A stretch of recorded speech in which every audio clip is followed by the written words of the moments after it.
And welcome back to the Bounce Stadium Rants flagship NBA program. It is our NBA trade deadline special. And because Mhm. of that, we have a special guest with us. So, James, help me please to welcome our new friend, Nolan Brooks, a staff writer here at Uh, Stadium Rant. Nolan, how you doing, buddy? How are you?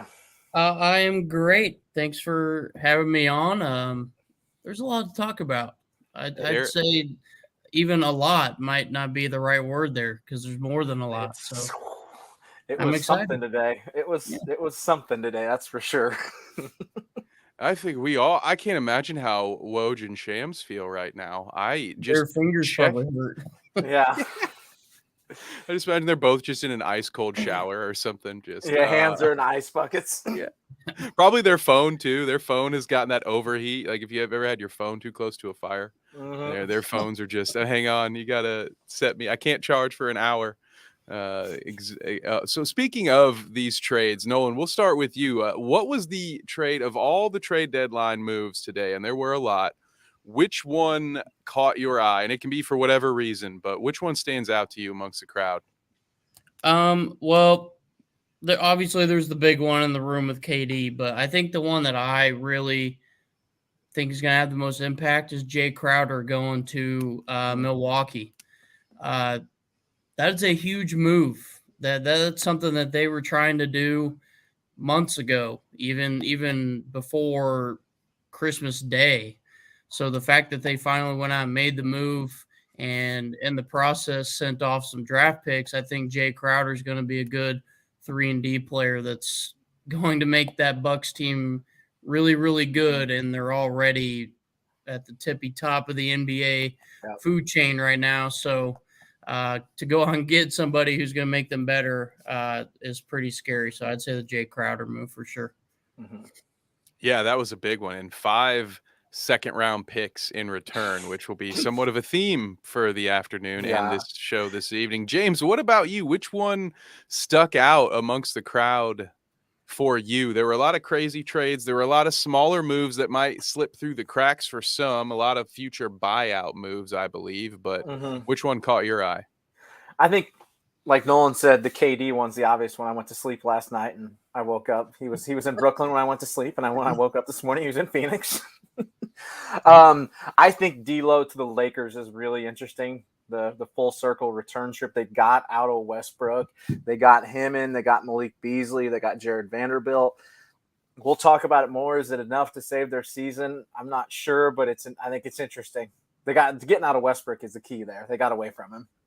I wonder what is going on. Some of these Lakers trades make me feel like somebody owed somebody some favors. I saw a funny tweet today that said, Mm-hmm. did Danny Ainge just owe the league one bad trade before anyone would do business with him again? Is that what happened here? Yeah. Like he had to take a bad trade or he was going to get blacklisted. But the Lakers could not have done better Mm-hmm. I don't know, maybe it's to say they could not have done better might be a stretch, but I did not foresee them coming out looking this well compared to where they were even just a couple days ago. Mm-hmm. If you'd have told me they'd have pulled these trades off, I would have said, yeah, right. Why would everyone sign off on this? Now, I've seen a good argument for the Timberwolves for math-wise why they did what they did with Russell, which we can get into that when we dive Mm-hmm. into the slate. But that one is a very interesting one to me, that 3-team trade. And it also parlays into the buyout market, which we've talked, James, about Mm-hmm. this throughout the season. Russell Westbrook previously had been pretty adamant that he didn't want to be bought out. It seems now that both sides are open to the idea. I believe it was Chris Haynes that has reported it seems likely that it will happen. So someone that we'll have to talk about, I believe, by the end of the show will be Russell Westbrook and his potential options, because there were a couple of teams here that really needed a point guard that didn't make a trade for one. I'll think about, what the Clippers are a name that still Mm-hmm. pops up for Russ. The Heat, I know, were a team. I think the Heat and Chicago were two teams that didn't move a lot, but we have now Brooklyn has completely disbanded. So there's one spot in the East playoffs that's likely about to open up. So Mm-hmm. it's Yeah. hard for me to even pick one here, but I'm going to piggyback and say stick with the 3-team trader. Otherwise, I could say, It could be my Indiana Pacers with their wheeling and dealing today. They poor Goga Bitadze has been released, so if anybody's looking to strengthen their front court, there you go. But yeah, look out. In case you guys didn't know, the Milwaukee Bucks are now a farm system for the Indiana Pacers.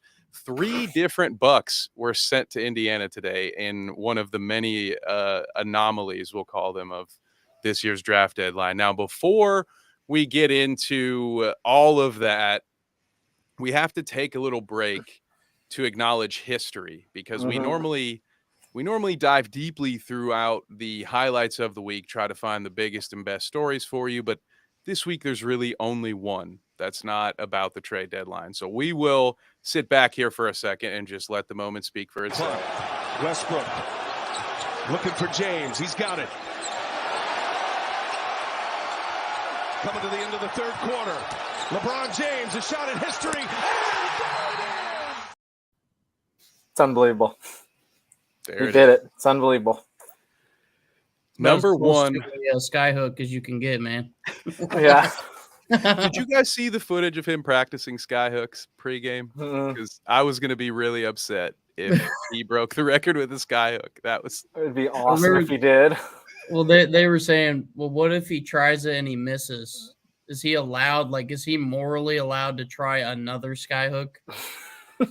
Or is that just disrespectful? Takes like 5 in a row, misses the first go out 4. and flank a skyhook trying to break his scoring record. So that could have been the only thing to cheapen that. I think if he had tried multiple skyhooks and missed it at that point, that's the only thing that people might have memed him for at that point. But luckily he hits it with the fadeaway, which then of course now has drawn, in my opinion, unnecessary comparisons to Michael Jordan's jump shot against the Jazz in 1998 in Game 6. Yeah. The 2 moments that to me are not comparable, but they look pretty, so it's cool to put them side by side. But the society at large was getting a whack from a lot of journalists saying, "Look at all the phones compared to 1998 when cell phones were not didn't exist, barely existed." Wow, not a cell phone in sight. Wow, you'd be amazed at what it looked like when Kareem broke the record. There wasn't a cell phone anywhere. And that footage is pretty grainy back then too. Tough to watch. I couldn't actually find it. I was trying to find it for the show. So nonetheless, it was a fantastic moment. And you actually, James, you brought up a couple of other. You had some of LeBron, your favorite LeBron moments. These are my favorite LeBron moments, and they're not relevant to anything other than my favorites.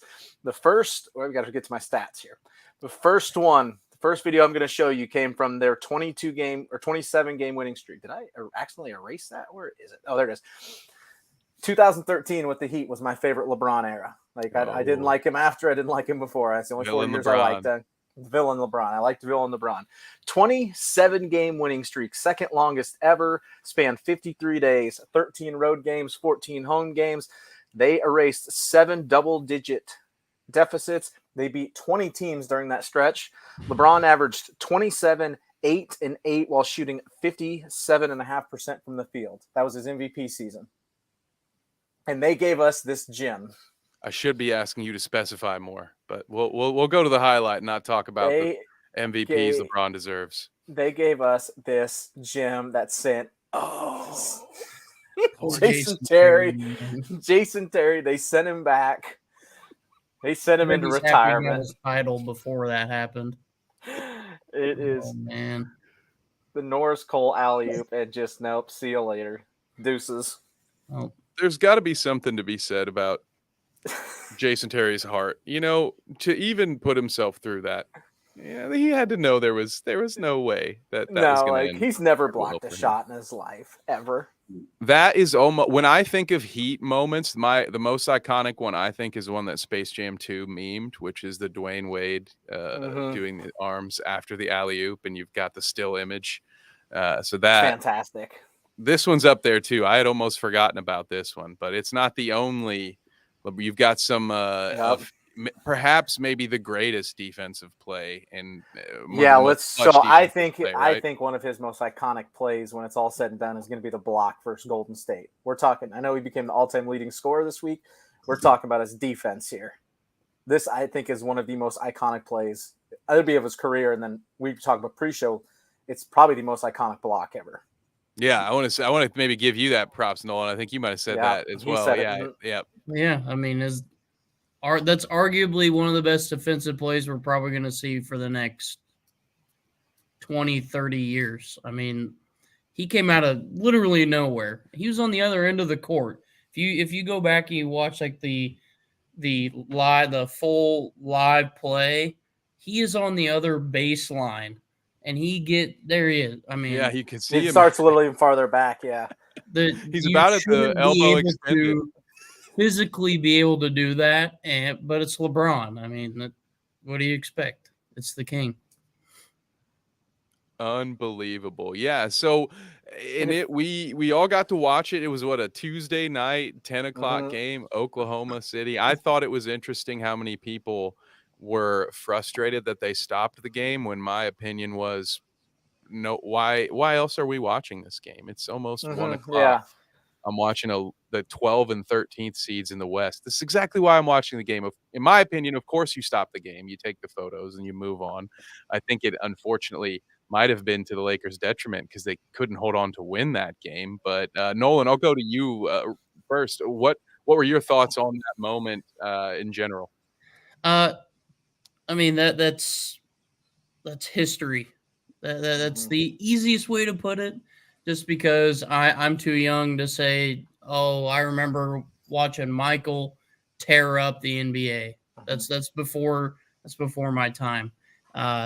So the fact that I got to watch my generation's Michael Jordan go out and break a record that was supposed to be untouchable, and it has been untouchable for almost 40 years.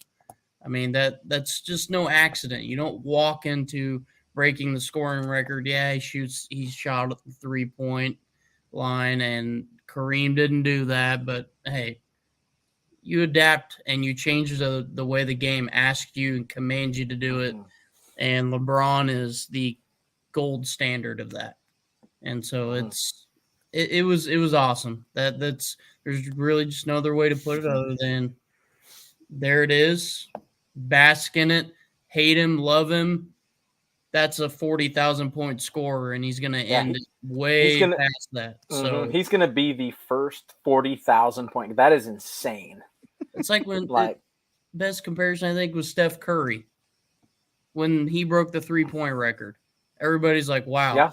Steph Curry's going to have a 3-point record that no one's ever done before, and no one's going to touch that record for a long time." And that's LeBron's doing that, and people just need to recognize it. I agree. Yeah, same. James, what about you? Were you watching this live? And either way, what was your take on the historic moment? It's just sustained greatness over a ridiculous amount of years. I heard a good comparison today, and then a rebuttal was like the comparison to Brady, and then the argument against it was that Brady doesn't have to be athletic anymore in the NFL. I mean, he retired, but anymore. LeBron is still a freak athlete. Like you in the NBA, you have to be super athletic or you just get phased out of the league. And you've got 18, 19, 20-year-olds coming in with fresh legs, bouncy as heck, and he's still averaging almost 30 a night. It's unbelievable. And he's done it for 20 some years. I mean, he's going to be the first 40,000 point scorer ever. And it's greatness. Like love it. Like Nolan said, love him, hate him, whatever you think. It's unbelievable. Absolutely. And I'll throw my 2 cents in here as well. And some of it will be to just piggyback on what you all have said. And the one thing I agree with that point wholeheartedly, and we'll take the Tom Brady comparison here for a second, because that is a player that I grew up not loving at all as a Colts fan. Of course, I didn't like Tom Brady, but I think you get to a point, if you don't stop and appreciate greatness, especially newer sports fans may not understand how good they have it. To have Tom Brady and LeBron James for the last 2 decades is incredible. Like that may become an anomaly. Who knows? This may become more of a trend as things continue and sports change. I don't know, but it's unprecedented coming into it for us to have people that are this great. So yeah, absolutely. As someone who did grow up getting to watch at least I got to see at least the second three-peat of Jordan. I was a kid for that. I was way too young to really understand Michael's first three-peat. My first NBA Finals memories are actually tied to O.J. Simpson because it was that NBA Finals. I believe was that like 95, 96. So that was, NBA on TNT era. That was when I started. So I've watched this and I have an appreciation for all of it. And yeah, the fact that you have LeBron, the one thing you've always been able to give him with the Jordan debate has always been that longevity and just the ability. He's played all 5 positions on the floor throughout his career, whatever the team has dictated. He's carried teams. Look at that. What is it? The 2009 Cavs team. I don't want an unfortunate Cavs teams to catch a stray here, but some of those teams had no business being in the NBA Finals. So yeah, just absolute phenomenal, because that was something that Kareem had too. People talked about that. Kareem played an incredibly long time and was productive pretty late into his career. He kind of was propped up being a reserve player there at the end. But what LeBron has done, who's going to do that? Play these kind of minutes. Man. Let's talk about the playoffs too. How many additional seasons has the man played just because he goes to the finals almost every year? No matter if it's the 3 of us and someone we pick up off the street, he could probably get us to the semifinals. Wasn't it 8 straight years he made the finals, something like that? Yeah, he was 4 with the Heat, and then he turned around the Cavs. Like, it was unbelievable. Those are deep playoff runs. It 100%. And so I guess, yeah, I'll just put the bow on my thought by saying this. I did stay up. I was working that night, but I stayed up late just to watch it. I wanted to be able to at least watch it on TV. And I say what you want to say about LeBron, and Lord knows I have had my fun at his expense because of some of his antics and some of the things he does off the court. But I can't say that there's any other player in the league's history that deserves this more than him. When we talk about all the things we just talked about with what he's done, kind of feels like it's the right guy to have this accolade. So there we go. My props here to him. I think we all are happy that we got to experience it.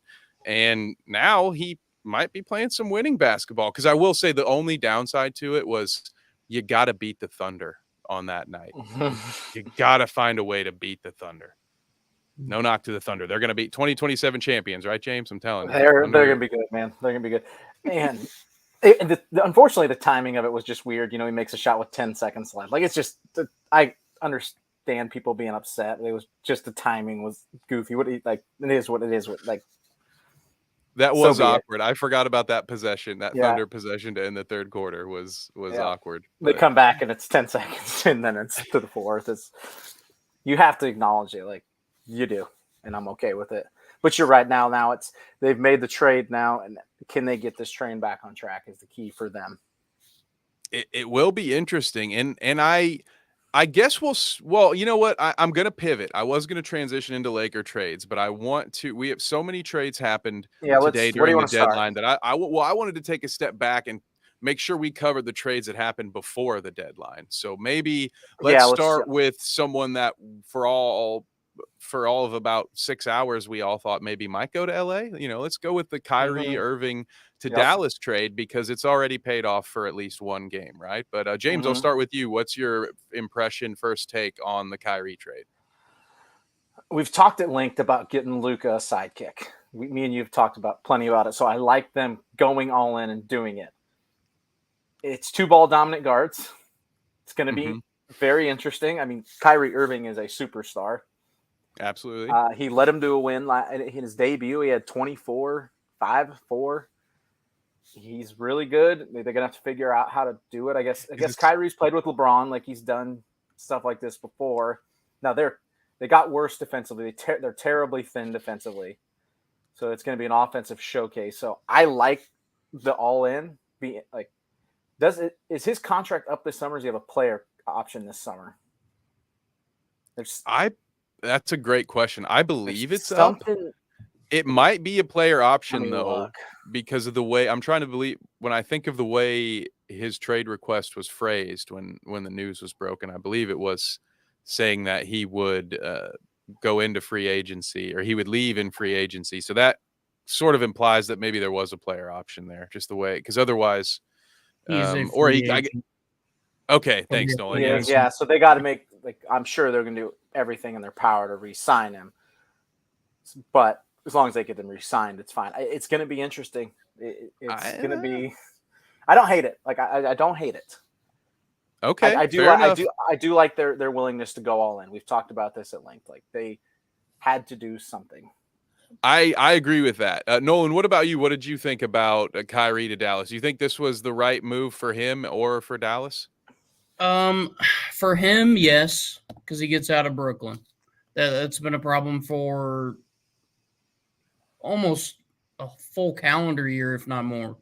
And so, I mean, he's out of there. He gets a fresh start. I joked about how Mark Cuban is probably the only one in this league who's going to get this done and have the guts to put up with him, because Mark Cuban's just as crazy in the head a few times and he's able to put up with it. And I was like, oh, they'll bring Kyrie into Dallas, and part of the deal is he gets to go on Shark Tank for a week or something like that. Like, something crazy, but it's a fresh start for Kyrie. Now, as far as Dallas, I agree with James.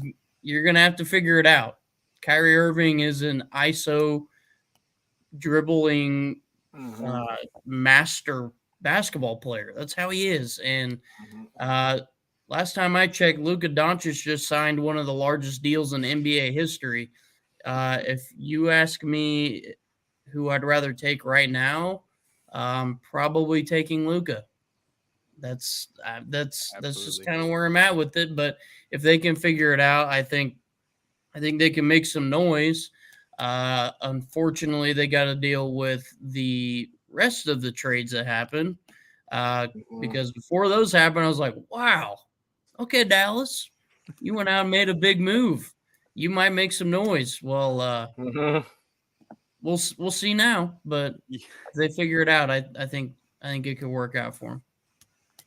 Yeah, it's a good point. It looked a lot better at first than maybe it does sitting here now. But I thought it was interesting. Mark Cuban said that now he believes he has the two best ball handlers in the world playing for Dallas. I think that's a good take. I thought it was funny that he decided to list Luka as one and Kyrie as two. I thought that was not that they're never going to cheat on Luka, man. No matter what, he's the guy.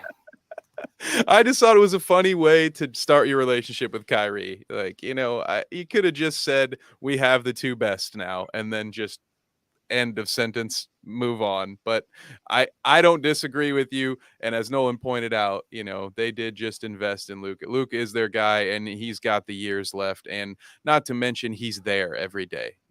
They're there every day and then some. Like he's you're not dealing with any of the extracurricular stuff that previous organizations have unfortunately had to deal with. But another good point, as Nolan said, Mark Cuban's probably the right guy to handle it. I think this very well could just be a rental, though.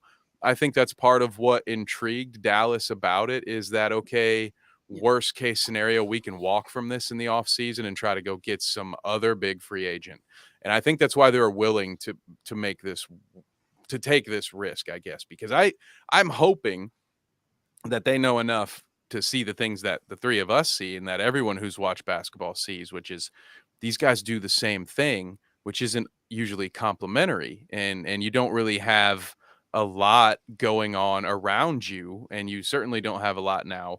Finney Smith, I thought I would have loved to have seen them make this deal without having to move off from him, because they're really missing out on the defensive end now, especially with perimeter players. Who is going to guard anyone? So yeah, it's going to be an absolute shootout fest with whoever they are playing. So yeah, this went from the big Brooklyn blockbuster to being the little Brooklyn blockbuster, because last night, as we mentioned, in the wee hours in the morning, this almost kept me up all night, guys. This clocked in at 1:30 in the morning, which is kind of brutal to think of. Could you imagine think about our day jobs? Could you imagine getting traded in the middle of the night? I joked with somebody. I was like, that man was probably in the gym. Yeah, he was probably on Twitter, honestly. He's probably already down in Phoenix. Yeah. He probably knew what he was doing, man. That's yeah. Hey, I don't Well, know. Nolan, we'll start with you. What do you think about the KD to Phoenix trade? It is potential. It is possible that, he sounds like this is somewhere he wanted to be. But what are your thoughts on this one for Phoenix, at least? I think Phoenix made a pretty solid move. I mean, you go out and you make a move for Kevin Durant. That's a win now move. They fell short against Milwaukee in the finals, and they just seemed to not figure out why they fell short. This year they're sitting about 500, maybe 3 or 4 games over. Now, granted, injuries have been absolutely horrible for them this year, but you go out and you make that move to win. And yeah, you had to sacrifice Mikal Bridges, who's arguably one of the best defensive players in the NBA right now, solid 3-point shooter. And then you also had to sacrifice Cam Johnson, who's another 3-and-D guy that you were very committed to until Kevin Durant called, apparently, and said, hey, I'm waiting in Brooklyn. Get the draft picks together, get your money together. If you want me, I'm waiting. So I think it was a good deal. It makes them very scary in the West. But the comparison I have for this reminds me so much of KD, Kyrie, and Harden going to Brooklyn in the first place. It looks great on paper. It really does, because you're like, wow, there's no way anybody's beating them. There's no way. Well, Kyrie, KD, and Harden played 16 games together. 16. That's it. Coming soon to a theater near you. Exactly. It's not. It's all great on paper, but you got to prove it. If they can go out on the court, keep everybody healthy, get DeAndre Ayton involved in an offense that now has 2 primary scorers in Booker and Durant, and then CP3 to dish the rock, they figure it out. They're my favorites once they figure it out. Till then, I'm going to wait and see. Okay, I like that. Now, James, we're gonna take it to you. I have forgotten up until now, and we're at the 30 minutes. So before we get James' opinion, I need to remind you folks at home that we would like yours as well. Let us know in the comments what you think about these trades. If you have a trade that you saw you want our opinions on, we're gonna try to get to all of them. But if you want to jump the line, let us know. Give us your opinions. We will shout you out, and we'll bring you up here. Get your comment put on the screen. But James, I also happen to know that you sent me this. So go ahead. Let me know what your thoughts are about this trade. They were foreshadowing it, brother. I absolutely love it from Phoenix's perspective. They didn't, like Nolan mentioned, they failed 2 years ago. They got ousted by the Dallas last year. They've struggled this year. Injuries obviously are huge. CP3 looks like age is starting to catch him. The big question for me, number one question, is the injury issue. Devin Booker's missed 26 games. He played on the 7th. He played just a couple days ago, but he's still in and out. They're not going to play him consistently yet, so they're going to let him rehab. Durant has missed 15 games and counting. He's not back till after the All-Star game, so yes, they traded for him, but he's not there yet. Yep. And then CP3 has missed 21 games. So the injury bug's number one. Can this help CP3 gain some ground back? He's got 2 elite shot creators and makers. Is that going to help him get his groove back, or has Father Time finally got him? And then, just like Nolan said, they traded probably the premier 3-and-D guy in Mikal Bridges. He's no joke of a player. He's really, really good. They gave up a lot of first-round picks. But the thing is, if you're going to do it, I think this is the year to do it. Like, Denver's won in the West, and we all believe in them, but they've never done it before. You've got out east. Nolan, would you like to speak about that here in a second? Yeah. Sorry, go ahead, James. I saw that. I'm a believer. Like, I will firmly say right now, I think this makes them a title contender. I am not ready to put them above Denver for sure, and I'll put them in the same realm as Memphis right now. But I am not ready to crown them. They are, like, I can't. They've climbed all the way back up to 5th in the West. Like, their last 10, they're 8-2. Like, they were climbing back up anyway. So this is a big deal. Like, they're not that far out from. They're 4 games back from second, but 8.5 back from first. Denver's quite a ways up there. Yep. I love it for them. Now they got to get these guys healthy and keep them healthy. That is the big one. Yeah. And you touched on it there towards the end. They were already trending up. And we've been saying throughout the season, because they just have not been at full strength at any point, we've been hesitant to rule the Suns out at all, because it's like, well, can we just see what it looks like when they have all 12 guys out there ready to go? Now, another aspect of this that we haven't touched on yet that I'll just throw out there before we move on is the DeAndre Ayton of it all. Does this make anything better for him? I don't know. mean, at what point? I think he might be the next big name player we see demand a trade, win or lose. I'm sure obviously there's nothing that can happen for the rest of this season, but I think we should keep an eye on that, because one of my concerns with Phoenix is their chemistry right now, more so than maybe the only team I think that gets more sideline interesting clips. Maybe Miami Heat used to get some interesting Udonis Haslem clips, but the Lakers were getting a ton because everyone's been watching Russell Westbrook's body language way too much and overanalyzing it for the last month and a half, myself included. But other than that, the Suns, you see those where Monty and Ayton are getting into a shouting match in a huddle live during a game, during a timeout. So I'm concerned that now Ayton's going to be the fourth guy. James, you mentioned that when you sent me the photo that ESPN made. Didn't put him in it. He's not in the photo. Not a big four.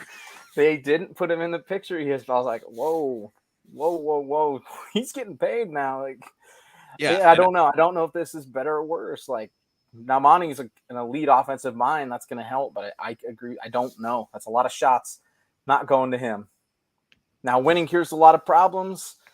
You go all the way to the finals, it's a little different. But if this goes south in any way, like you said, I think he's the first one that's going to start balking and being like, what's going on here?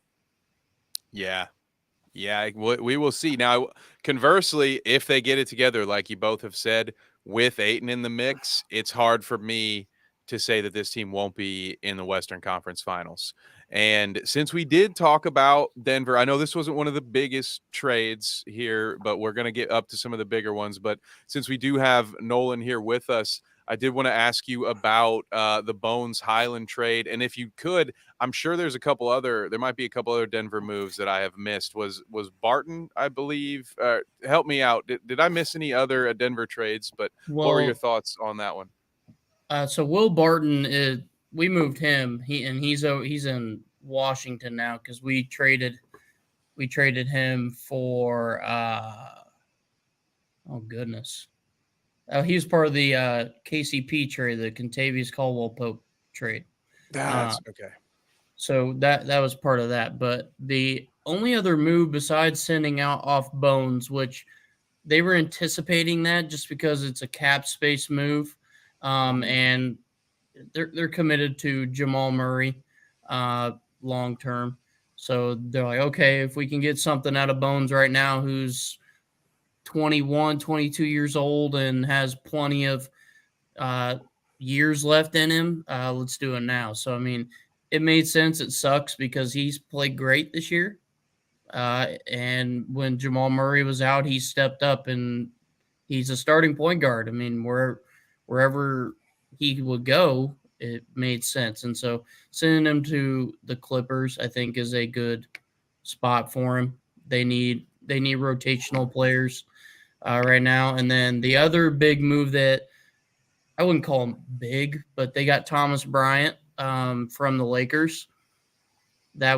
We sent I think 2 or 3 second-round draft picks to the Lakers, and we got Thomas Bryant. So that was a pretty good move because, again, we get another big man to back up Nikola Jokic, just because depth was always an issue with the Nuggets. Now they actually have depth. That's one of the best parts of their team this year is that even when the stars are out, they have some guys that can go out and still compete. They might not win, but they can compete. And, down the stretch, if you figure it out with those guys, it can work. And so far it is. But regular season basketball for the Nuggets is far different from playoffs.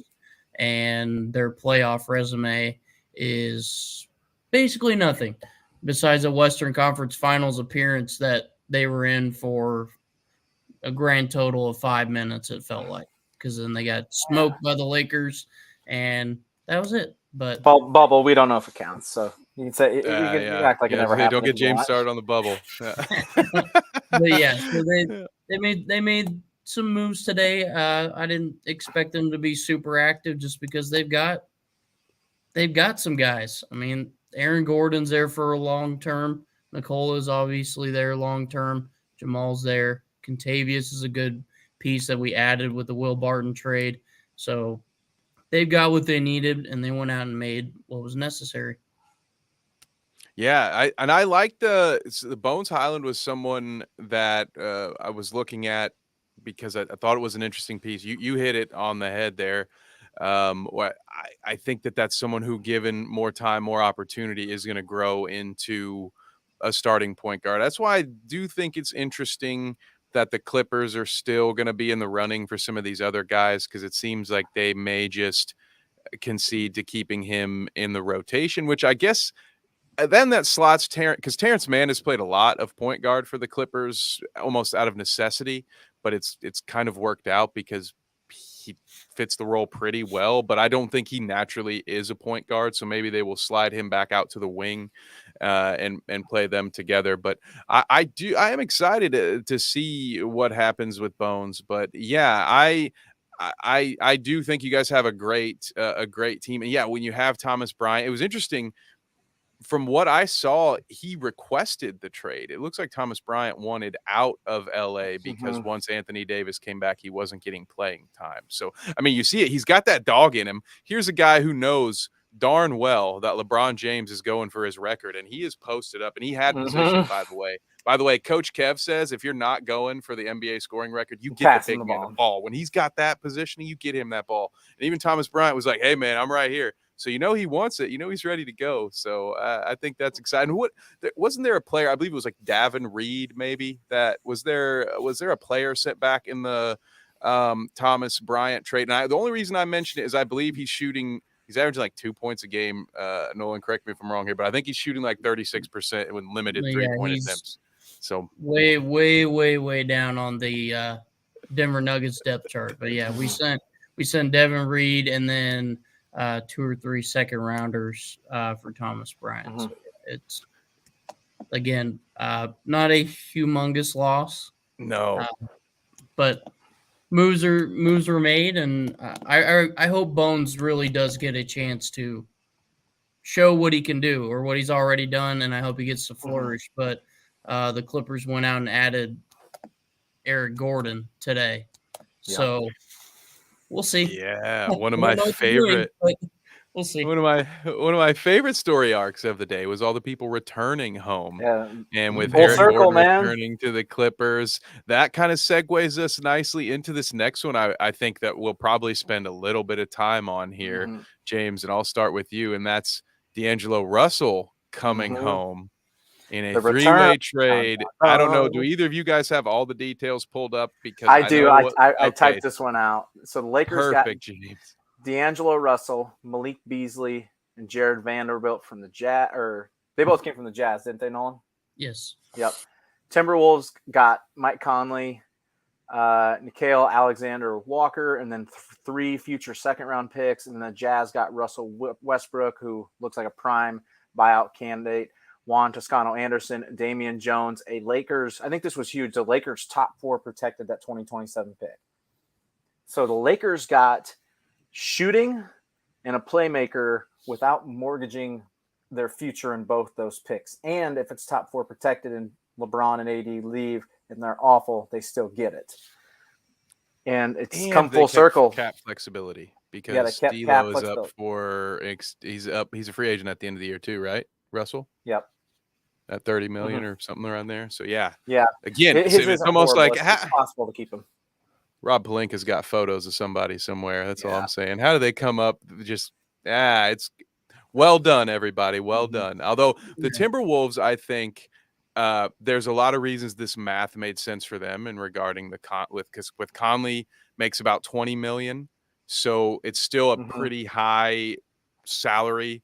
hit, and then he does have an option, or he is under contract next season. Yes. So it D'Lo would have kind been of like a 30 million signing, like in with Mike Conley being one of the best low usage guys. He's a pass first point guard. He can play with Anthony Edwards, where D'Lo is his usage rate is extremely high. Now it's actually lower than this year than it's ever been, but his true shooting percentage has actually gone up with it. So it's makes a lot of sense. Yeah, but 6 years later he comes back. He was dumped for Lonzo Ball, and now he's back. I think wow. Rob Pelinka went all in with didn't go all in, but with the shooting. The thing we talk about the most is put shooters around LeBron. That's what you do. D'Lo's averaging 17.9 a game, 6.2 assists per game, but he's 39% from three on 7 attempts a game. So he's shooting a lot. And then Malik Beasley is 13.4 points per game, 35.9% from three on 8.6 attempts per game. He's a career 38% shooter. And then since 2018-19, only one player in the NBA has taken more threes than him. That's Buddy Hield. And during that time, Malik Beasley shot at 39%. So you just gave LeBron one knockdown shooter and then another that's pretty dang good. Like I like that for them. And a little bit of defense too. Vanderbilt's a pretty decent defender. Yeah. So I like that for them. I kind of like it for Minnesota too. But Nolan, what do you think about it? How do you who wins this trade, or how do you feeling about everybody's haul here? I think we kind of talked about it in pre-show. The Jazz are clearly building up for an insane amount of picks, and really building in the draft, because they got, I think, something like 15 protected first and second round picks over the next 6 or 7 years. And I mean, that's an insane amount of protected first and second rounders.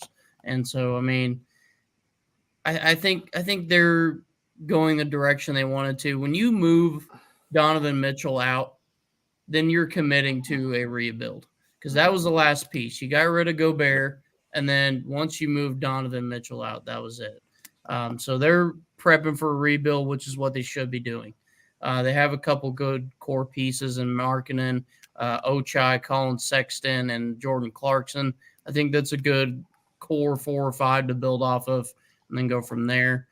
As far as Minnesota, they're clearly committing to Anthony Edwards and Karl Anthony Towns and the Rudy Gobert project. Now, whether that works out for them, I don't know.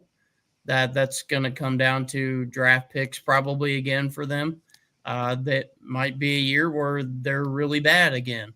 And then they go out and they can get somebody in the draft. I mean, there's some good college prospects coming up for the work. So maybe that's the way they go.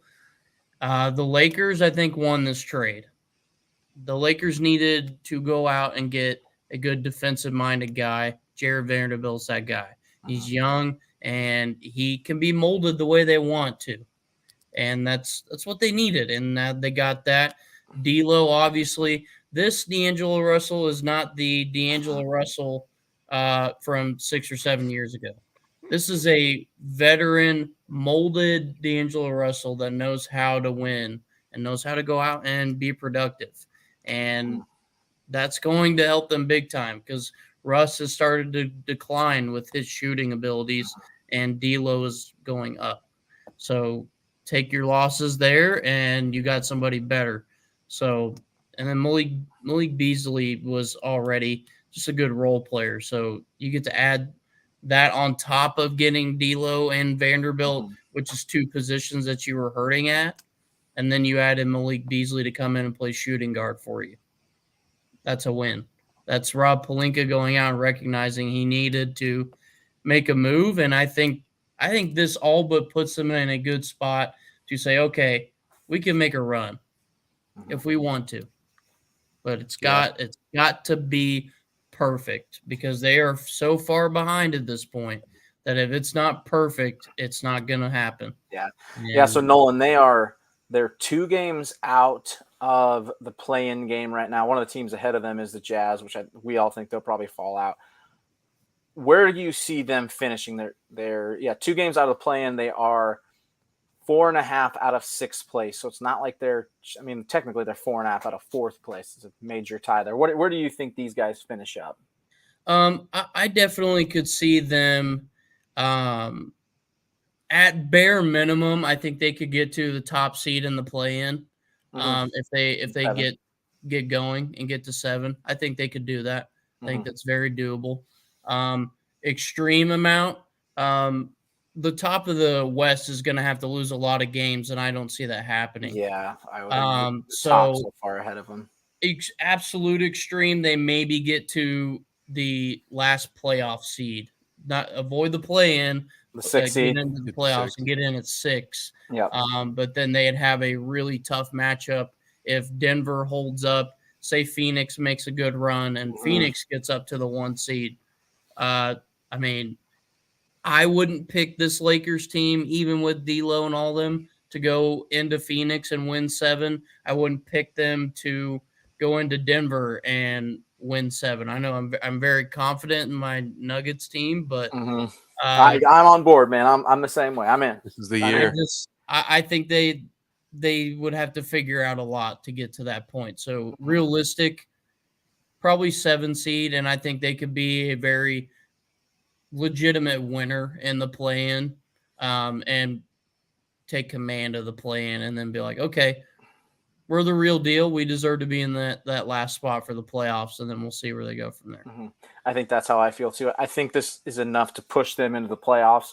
But you're right. There's 27 games left in the regular season for them, so they don't have a ton of wiggle room. I think this gets them over the hump, gets them into the playoffs, and then if they can get out of the play-in round, it's like I said, I don't think they're upsetting anybody, but it's not a team you really want to see either. Yeah, I tend to agree with you guys. I think the Lakers definitely won this trade, and it was with Vanderbilt and Beasley was when I started to scratch my head. At first, I was like, okay, this trade makes sense. It makes sense for everybody to some extent. And then I was like, wait, what? Okay. Wow. Good job, Lakers. Yeah, great. Good. Well done to get those added to what was already a great haul. Because just what can easily be forgotten with all of this shuffling is the albatross that is Russell Westbrook's contract. And so just getting rid of that alone is a pretty big accomplishment. And then to get all this back in return, plenty of people have been ready and willing to kick Rob Pelinka all over the street for every mistake or every bad move he's made. So I feel like I have no choice but to give him his proverbial roses here, because how did you pull this one off? I also agree with your assessment of their playoff capabilities. I think maybe 6 seed, maybe. As you both mentioned at some point, a lot of other teams have made moves. We've got Dallas, we've got Phoenix. There are other teams right now that just haven't been healthy that are going to get healthy. The Pelicans didn't do much today. I think they had like Josh Richardson or something like that, a little bit of depth on the wings, but that's a team that if Zion and Brandon Ingram both get healthy, they're right there around that 6-7 seed to me too.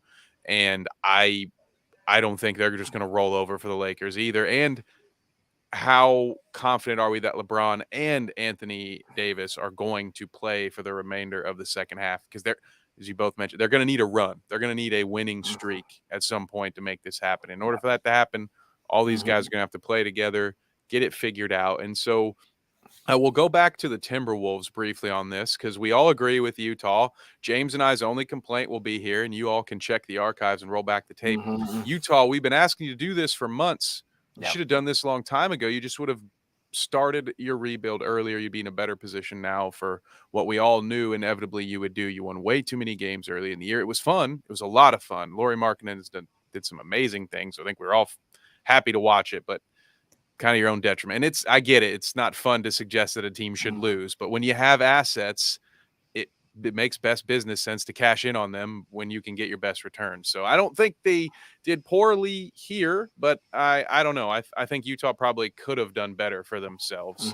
But Minnesota, I think will be okay here. I think this is going to allow for Anthony Edwards to expand into who he's going to be. I am very high on him as one of the futures of the NBA as far as one of the faces of scoring, offensive talents on the wing. He's got a very explosive game, and I think with him and Cat carrying the offensive load, Gobert is the part that I question with this.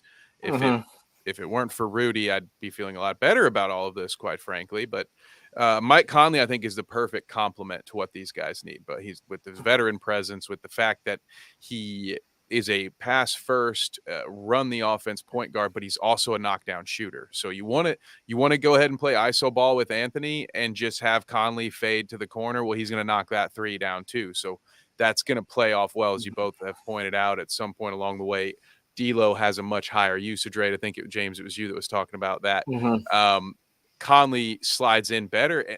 I think this could translate to wins right away for Minnesota. Maybe when I say right away, let me add that when everyone's healthy and playing again. Obviously, they still got some time there, but I think Minnesota could be better off with this. And I don't know. I for one hope Mike Conley at least has another year or two left in the tank of good basketball, because his contract does not expire yet either. So we may get to see a T-Wolves run.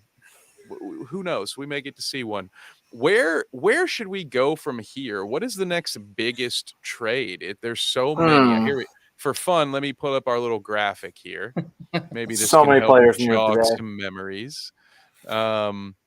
We can talk about the hilarity that was Pat Beverly saying, calling out Shams before inevitably getting traded to Orlando, as told to us all by Shams. So that was a fun little full circle moment. But James, what you got? Do you have another trade sticking out that you want to talk about next?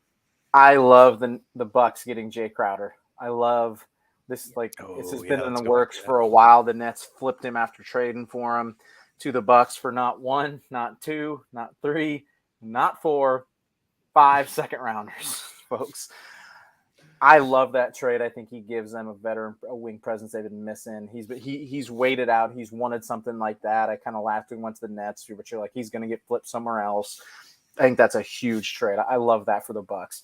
And the Bucks, they're a game and a half back in the East. They stayed put. They got their guy there. They're in good shape if they can get Middleton and those guys healthy. They're 9-1 in their last 10. They've won 8 straight. Don't forget about them over there. No, and now they've added a very key piece. Jay Crowder's had an interesting little run. I know he's caught in a lot of slack for not participating with this season. I believe he even tweeted out, what was it? Cut off your finger to save your hand was what he tweeted when the trade was announced. So he's aware of it. But so we talk about on the court. He seemingly only plays meaningful basketball for championship teams for over the last 3 years. So he's perfectly fit to go do that again. And it is a nice compliment for what Milwaukee needs. Nolan, what are your thoughts? I know you were high on this trade as well. Really just kind of piggybacking off what James said, this guy in Crowder is the ideal 3-and-D guy that you want to have on a roster who's already won a title 2 years ago. They're right there, and they're going to be there for as long as Giannis Antetokounmpo's legs don't give out. I mean, they're going to be there. Chris Middleton is going to complement. They are going to be a dynamic duo, and if they can keep Drew Holiday around, they're going to be there every year. Now you go add Jay Crowder, who just so happened to be on the Phoenix team that lost to these Bucks. You're telling me he doesn't know a little bit of something about this team? I mean, what else can you ask for? Somebody who has significant veteran presence on the floor, experience, and he just happens to shoot the 3 ball pretty well. And the Milwaukee Bucks need that. Giannis isn't shooting 3-pointers, okay? Chris Middleton can do that, but he hasn't been the healthiest this year. If Middleton just happens to go out, there he is. Drew Holiday, Giannis Antetokounmpo, and Jay Crowder running that offense. I'd be confident in that. That's just me, though. But that's a perfect move. I think I did an article over that back before Christmas Day happened, where it was like, okay, who needs to go get who right now? And Milwaukee was going through that first stint of Middleton being hurt. And it was like, okay, well, Jay Crowder's out there, and clearly Phoenix was okay with moving him. Well, here it is, and now they get it. So I think that's if there was only one move that Milwaukee made all day long, it was that one, and it worked out great. So, Yeah, I agree. It's put them right where it's like a, they replaced their PJ Tucker, but also get somebody who's going to score a bucket, and not only that, but expand the court and knock down some threes, as you've said. They miss it with Middleton. I have been still waiting. I was waiting for a Joe Ingles renaissance. I really expected him to help stretch the defense out there in Milwaukee. But yeah, Jay Crowder should be able to do it. And yeah, we've talked about he has played a lot of meaningful minutes. Not that this team needs the veteran leadership, but it can't hurt to have more of it, especially on the defensive end. So I do think, that is one, not the biggest name to get traded, but I think it could be one of the bigger impacts, especially in an East that for some reason, not the mentality I would have taken. If I'm sitting here in the East and I think I have a chance and I see that Brooklyn, what are they, 4th or 5th in the East? I don't remember where they were at, but they were a playoff team in the East before they were forced to sell off all their assets. They're 5th, man. How about that? They're 5th, 32-22. They're 5th, and they're gonna. And I don't think enough teams decided to go ahead and make a move to solidify their. You just had one of the biggest threats at your shot at a title bow out, and some of these teams decided, I'm good. Instead of saying, oh, okay, well, what is one move that we could go make? I'm looking at you, Chicago. Commit one way or the other. Either, as the saying goes, blank or get off the pot, man. What are you doing? The one thing you shouldn't have done is nothing. But what maybe was there another trade in the East that got people shaken up? I've got a little image. I've got a couple. Let's see. What was it? Jakob Poeltl. That's an example. That one's so weird to me. Kev, what are they doing? They're doing what I just said other teams should have done, right? They're saying, all right, we got a chance. Let's make a run. I just don't know if Jakob Poeltl moves the needle enough for me. Yeah. I actually really like the Josh Hart trade to the Knicks. I think that's a really good one. Give them more shooting. Brunson. Yeah. Oh, Jalen Brunson loved it. Yep. He loved it. Do we have that? We haven't shown that clip. Oh, shit! Yes! What? Yeah, and then sorry for the profanity. I cut out before more profanity comes in. Don't worry. But I felt that had to be shared, right? What a cooler story. Teammates at Villanova, which has been a big topic because, as you point out, Nolan, Jalen Brunson getting his jersey retired. Yep. His jersey retired at Villanova today. So and at that ceremony, it got announced that his Nova teammate Josh Hart is coming back to play with him now in New York, but still pretty close, not terribly far from where they used to hang out together. They're back on the East Coast. James, now of course, so my fanhood heart, I love the fact that I love these storylines. So for that, I love this. But X's and O's, does this do much for you in New York? That's it.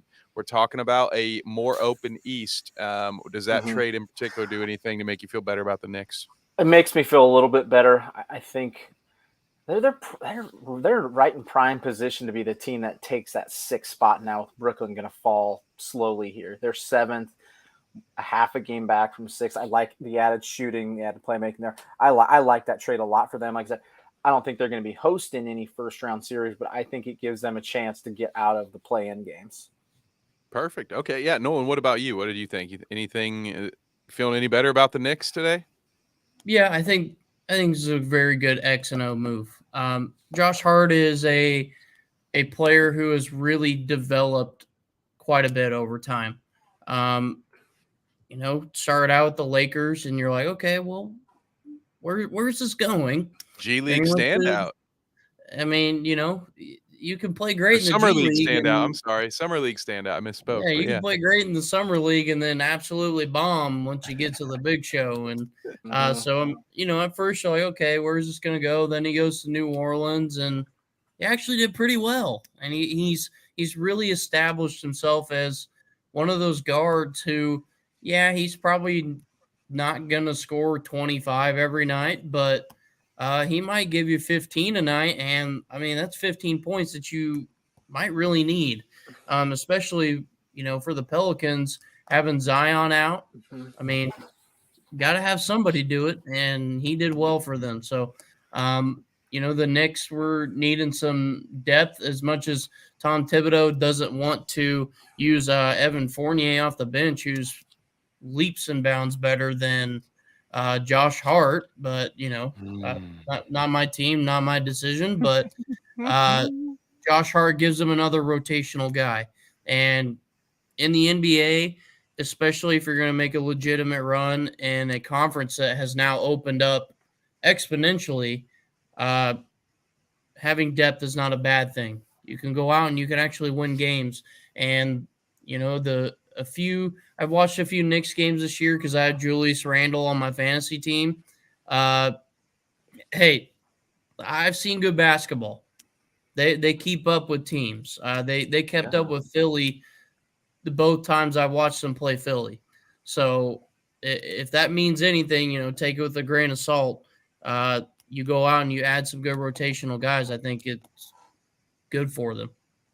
I agree. And before I give my assessment, Trevor here chimes in. Thank you, Trev. Those Nova teams were good. A lot of fun to watch.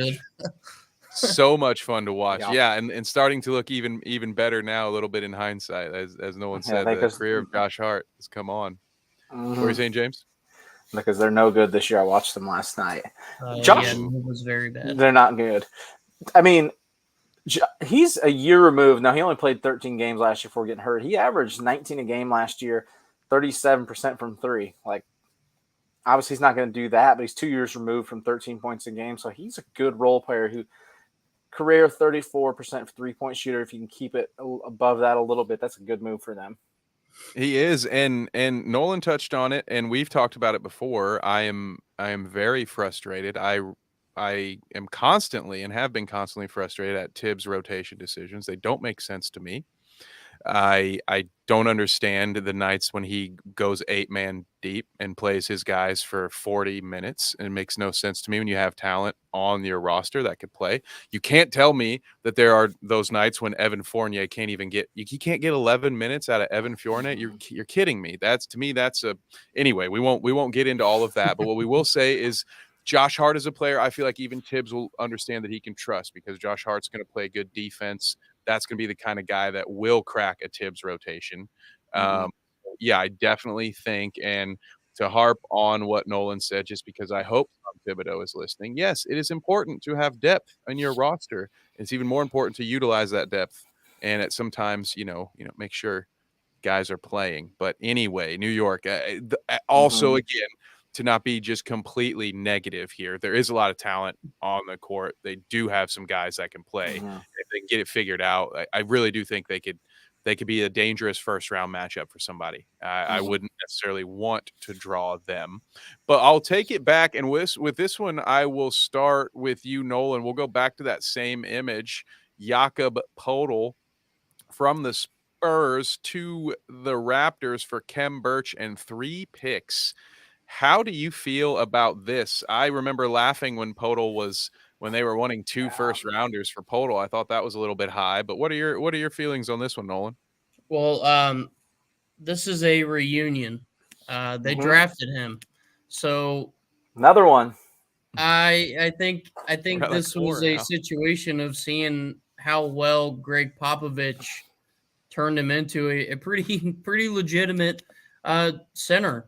And Toronto saw it, and they said, okay, well, he's going to be a free agent. Why don't we go out and make a move? Let's bring in a centerpiece guy, because they moved on from Kawhi Leonard. They moved on from Kyle Lowry. They moved on from DeMar DeRozan. Where do you pick your guys? Because OG Anunoby's great, but are you going to put the keys to the franchise in OG Anunoby's hands? I wouldn't. But I think Jakob Pertl is going to I think he's going to flourish there if they give him the right opportunities. He's a double guy every night. Only reason I know that is because he's also on my fantasy team. Reliable. That's 30 points a night for me right there. So Nice. I think this is a good move. Now they had to sacrifice 3 picks, and their big man, he could have backed him up. He could have been their rotational guy right behind him. But Yep. We'll see where it goes. Toronto's in that rebuild phase. You got to start somewhere, and clearly they've decided that Jakob Pertl and OG Anunoby are going to be, and Scotty Barnes. Sorry, Scotty Barnes. Don't want to forget him, but if Scotty Barnes and them are the guys they want, then so be it. And I think Pirtle's going to fit in well there. Well, we'll definitely, when we start to expand, I've started to dabble into the football side of daily fantasy and some sports betting. I actually did that on Trevor's show, but as the bounce starts to expand into some fantasy stuff, I might have to bring you back because it sounds like you got a pretty solid roster. Yeah, I'm sitting in third place, sitting in a 4-way tie for first. Actually, it says I'm in third, but yeah, hey, I'm doing pretty well. Nice. Okay. Yeah. All right. Nice. Just cracking the top 5 over here, but it's one of those. I'm in one of those Denver Nuggets situations where there's the first place guy and there's everybody else, but we're not doing too bad. I will say, well, actually, you know what? We're gonna pivot this one to James because James, you and I have talked a lot about the Raptors. We've been very confused about the Raptors for quite some time, and I don't know what your take is on this trade, but you had a bit of a reaction to it, so I certainly want to hear what your thoughts are. Should the Raptors have sold? Did they buy enough? What do we got? Jakob Pertl, he's going to make them much better defensively. He's going to fix a lot of their problems. But does it push him over the top, Kev? Like, the rumor was up until the very end that they were shopping OG across the board, and the Warriors were the rumored team at the very end. Yeah. Fred can leave after the summer if he wants. He's got the player option. I can't believe Fred they didn't trade him.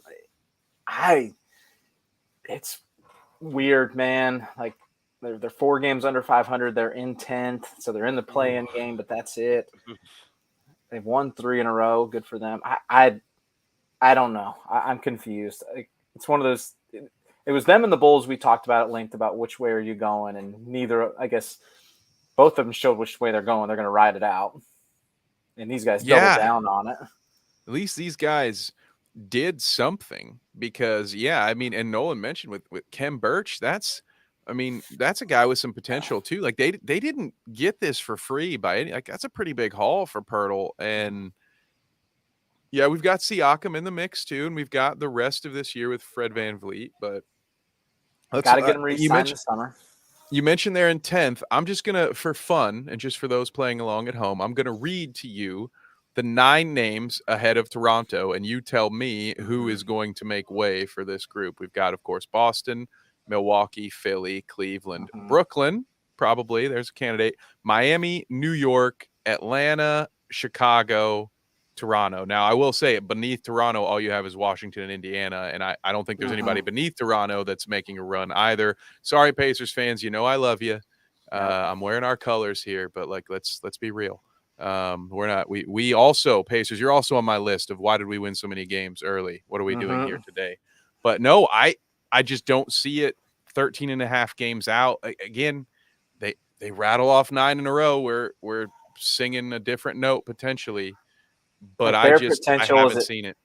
Is it 7? Like, is their ceiling 7? Because we all think Brooklyn's going to fall and fall fast. What's Toronto's ceiling here? We talking 7 in the top seed in the play-in games? Like maybe 6, the Knicks right? Move up? Like, maybe. Yeah, they're 4.5 games out of 6. 4.5 behind 6. So, there's a shot. But then that's the question right now. We just talked about both these teams, Knicks or Raptors. Knicks, right? Yeah, Knicks. maybe in a couple months I'll go Raptors. What do you think, Nolan? It's kind of a tough one, but maybe that's 6, really right? tough. Yeah. Yeah. I mean, I wouldn't go any higher than that.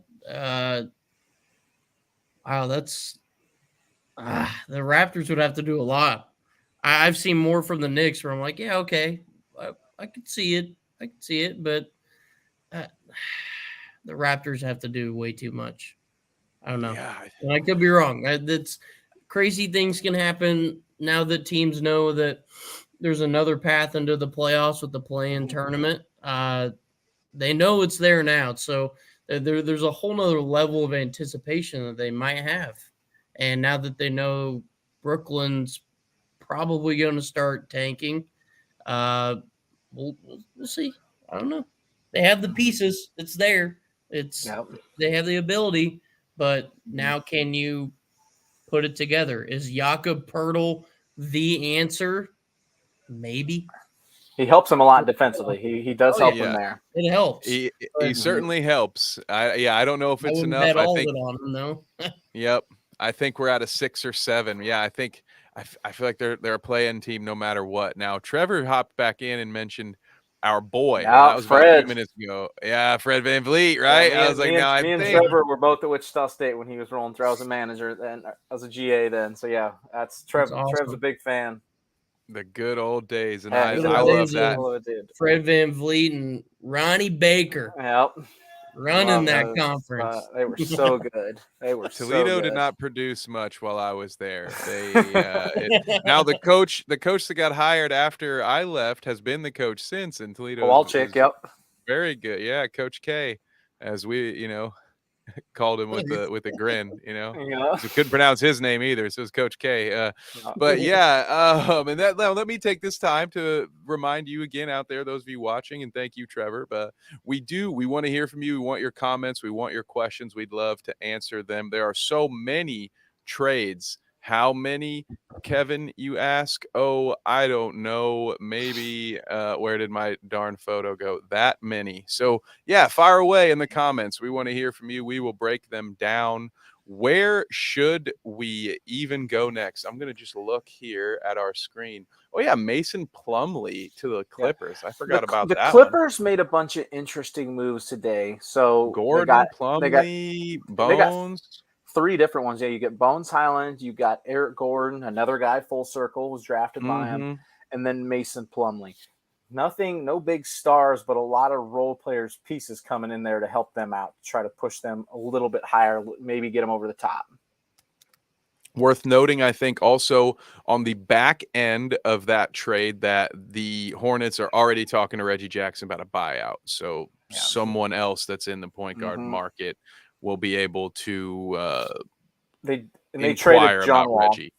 The Clippers traded John Wall. He's going to be a prime buyout candidate too. He's already another team. Yeah. Oh, going full circle. Well, I would hope so, because he just roasted Houston in a podcast 5 days ago, and now he has to go play for them again. So that's fun. Which just a word of advice to other people.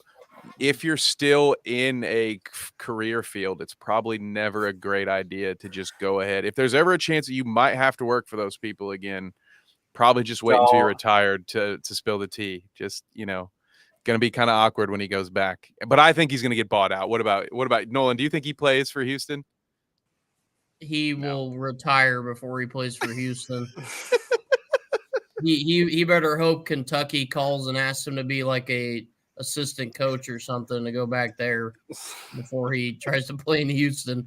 I mean, that's so true. You don't sit there and call your experience with them that badly and then expect them to have any kind of positivity towards you. And so I don't know. I don't think he plays. I don't think he plays there. Oh, who else we got? And I think I agree. The Luke Kennard to the Grizzlies is interesting. I like that one. Danny Green. That was a good one too. Getting sent away. Luke Kennard to the Grizz is really it's a sneaky one. They don't need any major players. They need role players, and Luke Kennard can shoot the crap out of it. I like that trade. A little, like some depth, like some scoring. Really traded it for nothing because Danny Green hasn't. I don't know if he's even played yet this year. Maybe he played one game. One game, he's been hurt for a long time. He tore his ACL late last year, didn't he? Yep. Yep. So he is back. So what, Nolan? What any from your notes that have popped up that you want us to look at here? Yes, there's actually one that I wanted to talk to you guys about. So it was the three-way trade between the Pistons, the Hawks, and the Warriors. Oh, yep. Good one. So Yes, the Pistons got James Wiseman. Okay. That's a big pickup because James Wiseman has been hurt and he needed time to develop. Golden State has made it quite obvious that they don't have time to wait on that. The Steph Curry, Klay Thompson, and Draymond era is swiftly coming to an end, and they're preparing for a big haul. Hence why they got 5 second-round picks out of this. So they're prepping for it. And then the Hawks get Sadiq Bey out of this deal. That's a great pickup for Atlanta. Sadiq Bey is another premier. I know it would sound like a broken record here, but 3-and-D. I mean, that's the name of the NBA. Shoot the three and play good defense. And Sadiq Bey is that guy. And I think he could help out in Atlanta. Now, Trae Young's got to pass him the ball, but, that's their problem. And then the Warriors get Kevin Knox. That's another I think that's a rotational guy that could help them. That he actually got flipped. Kevin Knox got flipped. Did you see this? They flipped him, so they got Gary Payton Jr. back. That's okay. Yeah, I forgot about that. Yeah, so they flipped. So Kevin went. That's right. They flipped him and traded for Gary Payton Jr. back. That's right. The guy so they that they sent had Kevin to the Blazers, and then all those draft picks that they got, they sent back for Gary Payton. Yes, correct. Yeah, so Gary Payton, who won really a championship with them. Trade here. Yeah, it was 14. Gary Payton, who left after winning championship with him, is now coming back. Yep. Would you? The question is, would you rather have Sadiq Bey or Gary Payton Jr.? I'd take Sadiq Bey, but that's just me.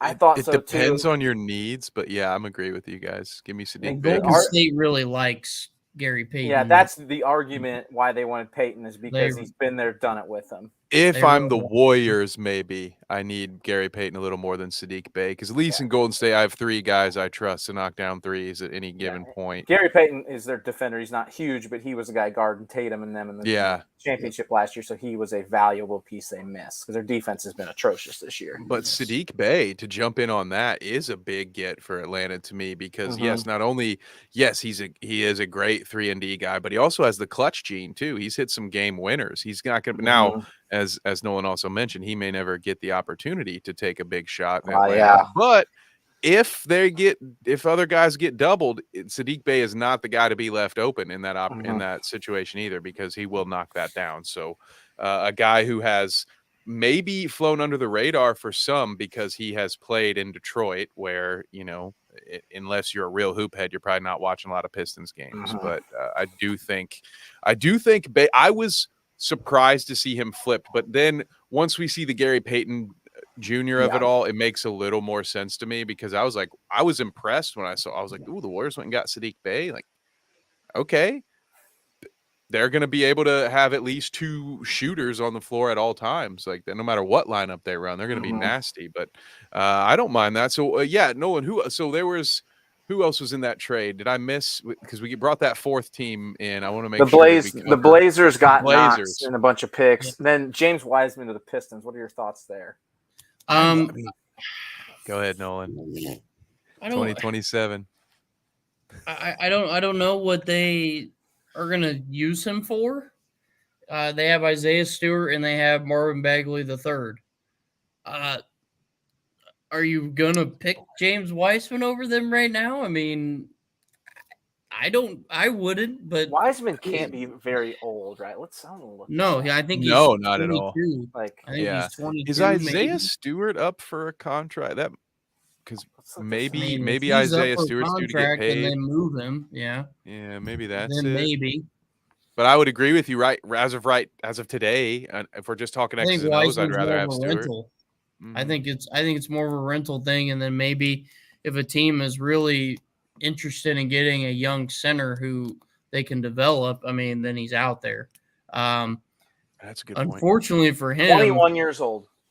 Yeah, that's crazy. I could also see him floating down and being a superstar in the G League, though, because if nobody needs him right now, yeah, I could see him floating around in G League for a while, which is what he did after he got back from injury, because the Warriors don't need a center. Mm-hmm. Yeah, he's out there to rebound, but that's about it. Kevon Looney has made an absolute killing out of rebounding the basketball in Golden State. He's got rings galore. Mm-hmm. He's not upset by that, but that's not what James Wiseman wants to be. He wants to be a scoring center. And right now in Golden State, that's not it. And I don't think it is in Detroit either. But I don't know. Yeah, Could neither be a do little I. bit of a. Go ahead, Kev. No, I was just gonna say, you mentioned the rental Nolan and the potential. There's a team that absolutely, is in Wemby land and doesn't necessarily need That's to what I was gonna win. say. So there's a team that could say, "Hey, James, go out there and get 15 to 20 a night if you can." And as you mentioned, let's get that trade. Let's get that value. Let's get that L. Yeah, and see. Yeah, and also get that L. Yeah, let's get your. That's exactly what I was just thinking. You trade Sadiq, like, yeah, that takes a lot of points away there. They were my pick for Wemby. They are second right now. And no move on Bogey, right? Now, when we talked about this last, we were very confident that he was going to stay because that was the rumor. But then they really like him, which is talks interesting. they really like him. But then talks started to heat up over the last 24 hours that he was going to get moved. But I'm checking. Mm-hmm. I don't believe we saw the Pistons did not move on Bogdanovich, right? Yeah, let's talk about a couple of guys that didn't get traded. Like Bogey was one that was talked about at length to the Lakers up until the very end. Then the other one that comes to mind for me is John Collins never got traded out of Atlanta. And the Heat were apparently all over that. And then the Nets didn't flip Mikal Bridges. They kept him. So a lot of people called. They ended up keeping him. Yep, So and I've found out, and I've heard that Pat Riley has now been banned from Portland. He's no longer his phone number has been blocked because he continues to ask if Dame Lillard is available, and Portland had to announce we are not trading Dame Lillard. Can they either trade him, and it's too late now? Like, can you trade him or get him a sidekick? Like, he's just going to waste his whole career up there with nothing. He's going to shoot from a half court for the rest of his career. They moved Josh Hart to make way for Shaedon Sharp. Just get ready for the evolution. I know that you've been all over that all year. Like, they can't. We're gonna watch him just waste his career up there. They're 10th right now. The Lakers are going to be coming. Dame Lillard reminds me a lot of Allen Iverson, but without the finals appearance. Yep. Oh yeah, because they didn't even get him Mutombo for 1 year. Absolute dominant player, but just cannot get there. Or what's another good example here? I mean, pick any NBA star. Patrick Ewing got there, didn't get all the way though. Mm-hmm. I mean, that's a Hall of Fame player, and Damian Lillard's going to be a first ballot Hall of Famer, no doubt about it. Yep. And he's just going to waste up there with a bad team. Do? I mean, there's no Clyde Drexler hanging around. They're gone. Not bad enough to get a good draft pick. Like, not a big the curse of Brandon Roy, man. Unless Damian Lillard is going to pull Tom Brady and plans on playing until he's 50 because he's going to wait around for the right roster. You're going to put him in cryo sleep for a few years. Just hold on to him. I was just about to say it. He's just going to have to sit out for a year. And then they'll have a lottery pick, and then maybe if he can extend his career go play golf for 2 years like Mike, or go play baseball for 2 years like Michael Jordan, and then come back and see if it works out for you. I mean, everybody was showing the shot he made the other day from half court, and I'm just like, nobody can get the ball from him. The one where he just got fed up. I was just like, that's all I could think of. I was like, this man is just going to waste away in obscurity up here, just waste away. And more power to him. Top 10 scorer, but he's so good, man. Nobody can. Exactly. So many other players would have begun to show their frustration. The only frustration he shows is towards the journalists who ask him if he's going to be traded.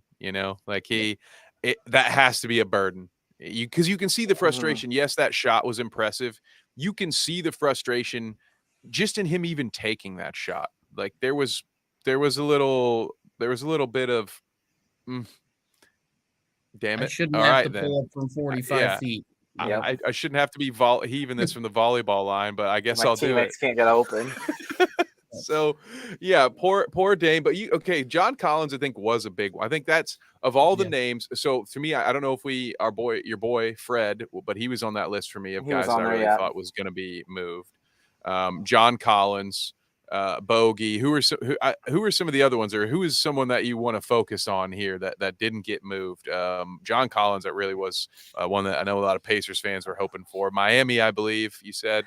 Yeah, it's Before I made interesting my that bad Pat Riley joke. Yeah, Miami was all over him, it sounded like, and for them not to make a move is interesting. Now they're sitting in 6th, could get up to 5th with the Nets out. I'm surprised they didn't make a move. There was the rumors Kyle Lowry was going to get traded off that team. Those Which floated I'm out last surprised hasn't. night.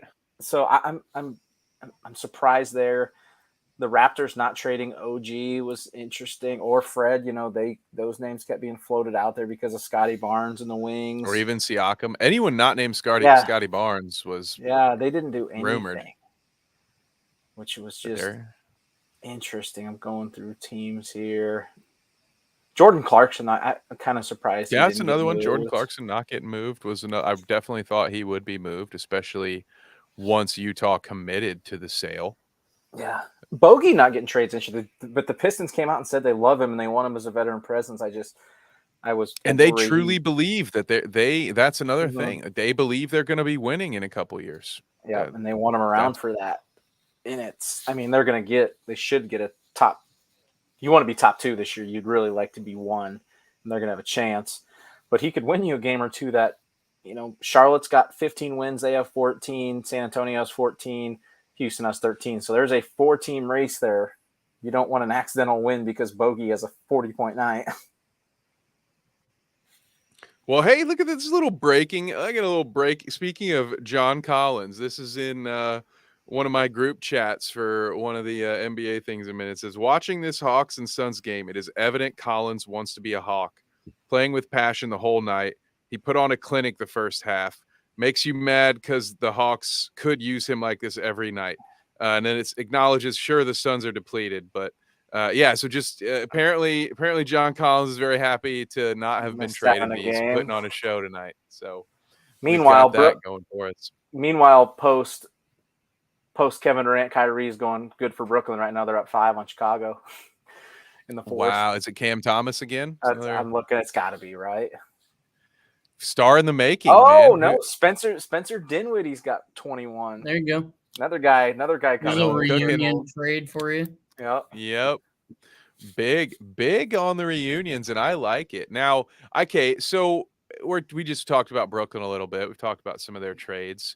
We've talked about we haven't talked about the Ben Simmons of it all yet and how he is deemed untradeable at this point. But we brought up the graphic. I'm going to bring it up again because I had some fun making it. But there we go. 30 for 30 right here. 16 games. Unbelievable. I saw a clip today. It was making fun of 30 for 30. And it's a zoom in on Kevin Durant's toe on the line against the Celtics in the playoffs. And it said, what if I told you a couple inches on a basketball floor would change the history of a super team or something like that? Yeah. And the more you thought about it, you're like, wow, like that was the start of it. Because that was really the downfall because Harden was gone. Mm-hmm. After that, and here we are. That's true. It's amazing. One of the craziest what ifs, I think, potentially in NBA history. That 16 games is incredible. The fact that they only played that many games together, and I don't know how else to say it without sounding mean, but just the lack of accomplishment that the group had together. One playoff series victory, I think, and I don't think they all played together. They were hurt. Agreed. Yes. And so, okay, this is a team that's 10 games over 500. They're 6.5 games out of first. They're currently, a month ago they were first, or they were like second. Yeah. And to be honest with you, it's going to take a minute to get them out of the playoffs entirely and out of the play-in picture. They're currently, if you look at it, so 7 games separate them. They'd have to, they're 7 games ahead of the 11th spot in the East right now. Is the proper way for me to say that. So not a ton of games left. They've got Dinwiddie, they've got Thomas, who's exploded a little bit. They've got Nick Claxton. Is there any chance that Brooklyn hangs on and we see them in the play-in?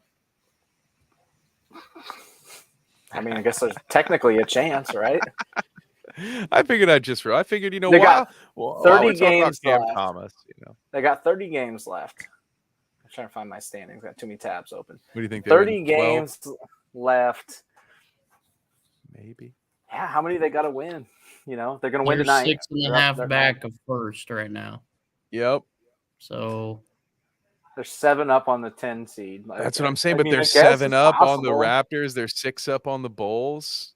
I'm going to throw a little shot out there that I think that they still make the playoffs.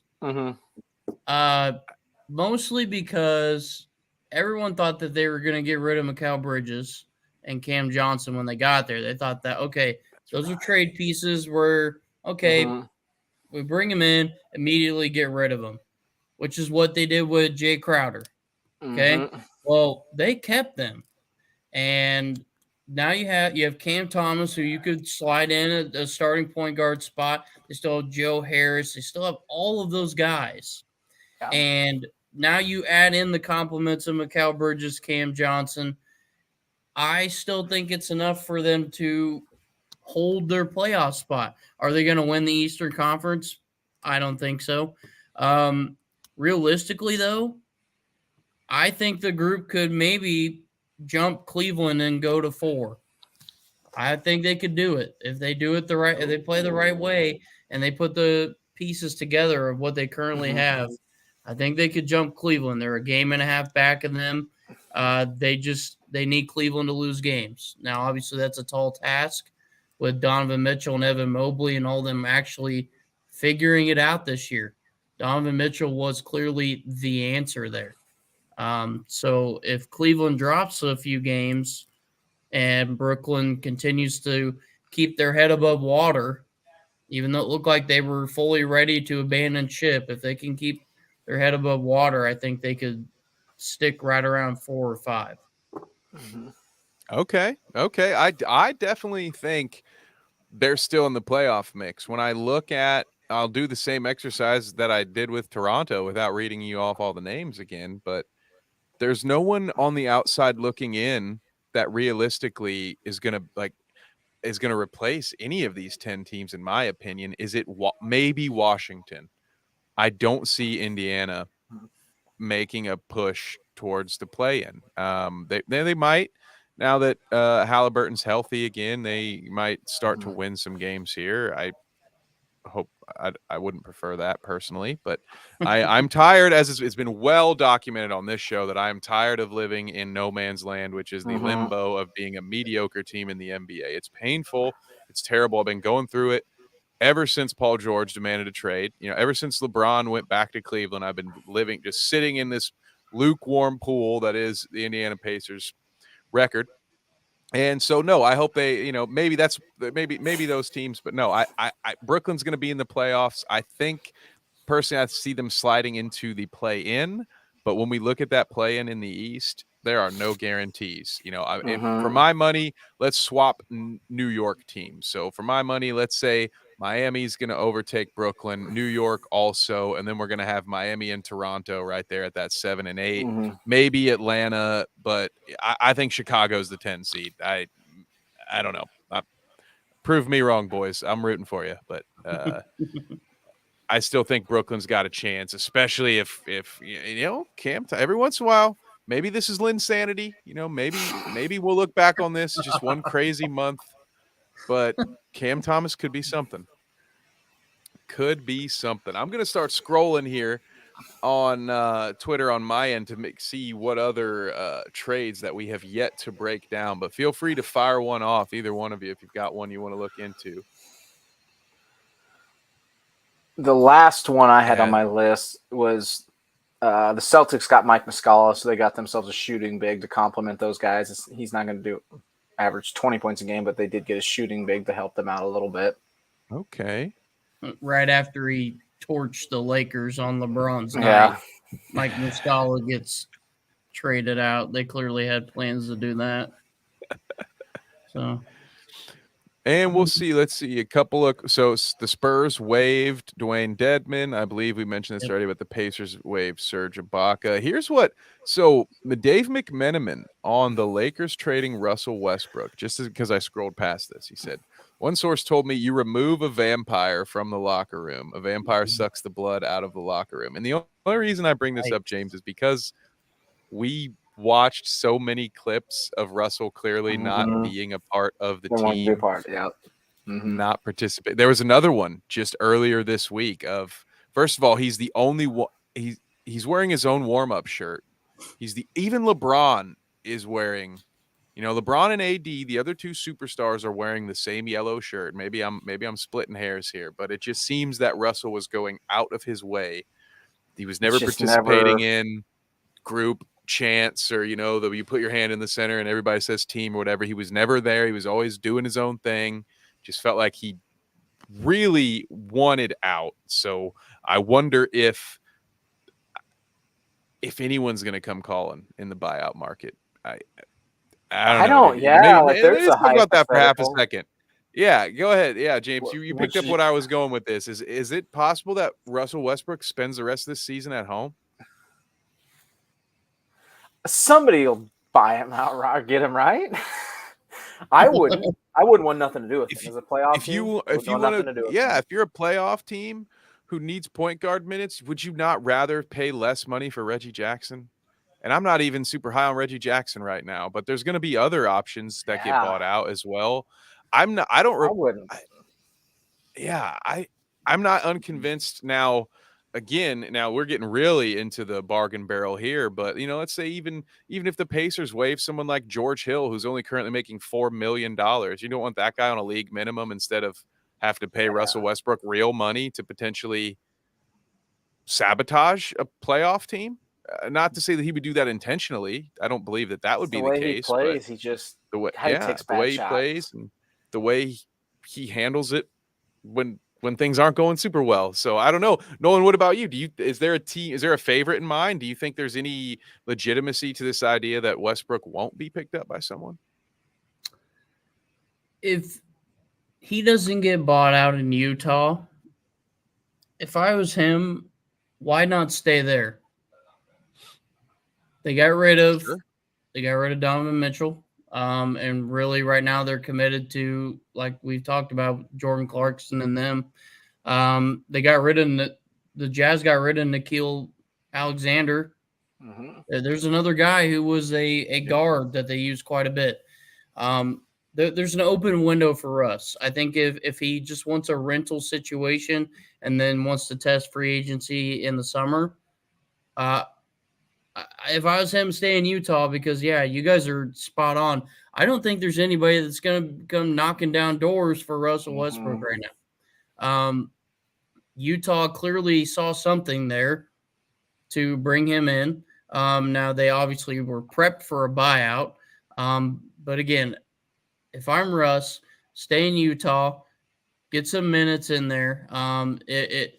You might get something useful out of it. Who knows? Maybe Utah flips all these picks and Utah gets back to where they were with Donovan Mitchell and Rudy Gobert. Maybe. Is Russell Westbrook the guy that I would commit the whole franchise to? Probably not. Not anymore.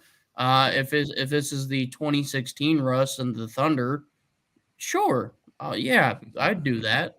But as of right now, no, don't knock any doors down. But if I'm Utah and you work something out with Russ, I think it's all hypotheticals, but maybe it could work in Utah just until end of season. Then you go shopping, see where it goes, and if Miami or the Clippers really are interested by season's end, see where it goes, see how Miami and the Clippers do in the playoffs. And if it's a major need, I mean, Russ is out there. That's veteran point guard presence. And he's got 6 or 7 more years in him, if not more. So, I mean, there's somebody, if you want to shop, it's there. If you don't, you're not losing much. Yeah, that's fair. I think there is a possibility that he could stay. I think Colin Sexton might be able to learn a bit from a half a season playing with Russ. That could be. There's going to be minutes to go around. Certainly, we all know that based on today. And yeah, I wonder, and again, I guess just to continue to play devil's advocate here, there could be a situation where Russ takes a buyout and just kind of waits. And, not that I would ever, obviously no one wishes for injury, but it's a part of the game. And it's possible that Russ's value goes up towards the end of the season if someone has a point guard go down with a hamstring injury. And it's like, okay, well, now we really need the depth. So yeah, Russ, we will go ahead and call. I still have, in my head, I still have a habit that someone's going to call Carmelo Anthony here at some point, because somebody's going to tear an ACL or somebody's going to have a really bad need for a guy, and they'll be like, oh, hey, Melo's still around. We forgot about him. But no, I forgot about him. That probably won't happen, but it might happen for somebody like Russ because as it goes today, I don't see there being teams. Miami, Nolan mentioned LA, Miami. Miami is one I've seen a lot about because they're big on Heat culture down there. So I get it. They see a hardworking, tough dude like Russell, and they think, oh, he'd be perfect down here in Miami. They're not getting what they need out of Kyle Lowry. I would think if they make a deal for Russ, then that means Kyle Lowry might also be getting bought out, which is sort of a weird shuffling of chairs on the Titanic, if you ask me. But maybe it's the spark of energy that they would need. Miami, on paper, at least has shooters. I know some of them are struggling, or at least struggling to live up to their contracts, Duncan Robinson. Sorry, definitely not Max Strus. Max Strus is going to get himself paid, unfortunately, I think, for them. But yeah, I don't know. I don't know what we'll do with Russell, but there are a ton of, before we hop over, I guess, to the other trade options, there are a ton of buyout candidates here. So Brett Seigel, NBA, tweeted, key names to watch in buyout market. Of course, Russ was the top one. Pat Beverly, Danny Green, John Wall, Kem Birch also was listed. I thought that one was interesting. Serge Ibaka, who's already been bought out. Will Barton, Rashawn Holmes of Sacramento, Kevin Love in Cleveland. Which do you guys think? I mean, he's been completely removed from the rotation, hasn't he? He hasn't played it. He hasn't played at all in a long time, which is interesting. Feels like a mascot. I feel like feel like the Heat cutting Udonis Haslem. Like, I kind of agree. What with do you it, think? yeah. But yeah, he's kind of that last little leftover piece from the LeBron finals run era, and you're just like, oh, Kevin, we like you so much. You're kind of taking up space in our locker room, but we're not going to say that out loud. So he's the kind of guy where I wouldn't be surprised if he calls it quits soon, just because he's not at the level he once was. He's not at he had his time, and that last little bit of energy he had was with the finals run. He got his ring with Cleveland, and a ring he was definitely not going to get in Minnesota. Got it with Cleveland. So yeah, I don't know. Yeah, get rid of him if it's going to be like pulling a Band-Aid, but you got to pull the Band-Aid eventually because clearly he's not doing anything for you. Yeah, he's probably making more than Haslem. Or a consultant. That's what they call it nowadays. A consultant or a team expert. Somebody who knows a franchise to help you in the draft room. Yep. Yeah, the Nets were chock full of those a couple years ago. Pay him $100,000 a year. He's happy. Gets to stay in basketball. Keeps making some money. Hey, I'm all for it. Gets to do things for the fans. Yeah, absolutely. I don't disagree. Let's see here. I did see some tweets, some jokes, all of this because Ja said he was fine in the West. He was good in the West. He's probably not Shannon looking Sharp so has the good best. now. Yeah. I do want to throw this one out because this was funny. This was after so Grizzlies fans have begun to boo Dylan Brooks because they are also sick of it. But Ja Morant said real ones don't boo players, and then he limited who could reply to that. So poor Ja, man. Self-inflicted wounds is what my coach would say about this situation, but we didn't talk about it much. We skimmed over it in the highlights section with all the laser pointers being Weird. all of that. Weird situation. We're Yeah. gonna leave all that weirdness alone. And I will just say that Ja feels like that meme where the guy's riding the bicycle and he sticks a stick in his wheel and then he falls over. That's kind of I feel about Ja Morant complaining about everyone booing him and everyone being mean to them. You guys have asked for this. You put that target on your own back, and it's not going anywhere. It's here to stay. Now, they definitely have added some depth to their ranks today. Absolutely. But, how do you feel about Memphis in the West now? Now, after this colossal shakeup, how are we feeling about Memphis? They're only 4.5 games. Nolan, I know you're probably feeling very confident about where Denver's sitting compared to anyone. And I wouldn't blame you. I don't see any team right now that I say, oh, yeah, they're going to catch Denver and take over. But, yeah, what are your thoughts there, Nolan? How do you feel about is Memphis going to hold water here? I think they could hold water. There's got to be a point where you really say, okay, guys, we really need to throw aside the antics or it's going to bite us in the butt. Because here's the facts. If Phoenix figures it out, Phoenix is going to come storming up those standings. Okay. Denver's going to ride the top of the ranks as long as they can. If you want to be the team that you talk trash about on Twitter, go out and do it. Because, yeah, you're in second place, but things can change quickly, especially overnight. Right at about 1:30 a.m., there's a tweet from Adrian Wojnarowski saying a certain person is going from Brooklyn to Phoenix. Okay? That took a grand total of 10 minutes to completely shift everything in the West. And Memphis is going to have to cut it out. And I think they will. They have the guys there. They know what they need to do. They've gotten to this point on purpose. They didn't accidentally fall into second place in the big bad West. They've gone out and they won the big game so far. But there's plenty of big games left. And the West is not going to take it easy on you. If they're aware of that and they can put that aside, put the antics aside, I think they're a legitimate team in the playoffs. Yeah, and 22-5 at home. So, they're still taking care of business at some parts. Yeah. James, what about you? You think Memphis has done enough to hold up? Nolan mentioned, Phoenix is there. So Phoenix, Dallas, and the Clippers are all only 4 games behind Memphis today, and they all did a lot to try to get better. Now we can debate how much better each of them got. I think Phoenix clearly got the best, but what are you thinking, James? Is Memphis feeling they're still sitting at number 2, you think, when we're all said and done? No, I don't think they're sitting at number 2 when it's all said and done. The more I look at this, and Nolan's right, they've done enough, but they're 2-8 in their last 10. They've got a target on their back for their antics, the way they act. The Kings are 2 games behind them. Kings are 31. Thank you for mentioning them. My next we segment do not was going to talk be, about I them feel at really all. bad for the Sacramento Kings in all of this. Dallas is 4 games back from them, and Dallas will get Luka back sooner rather than later.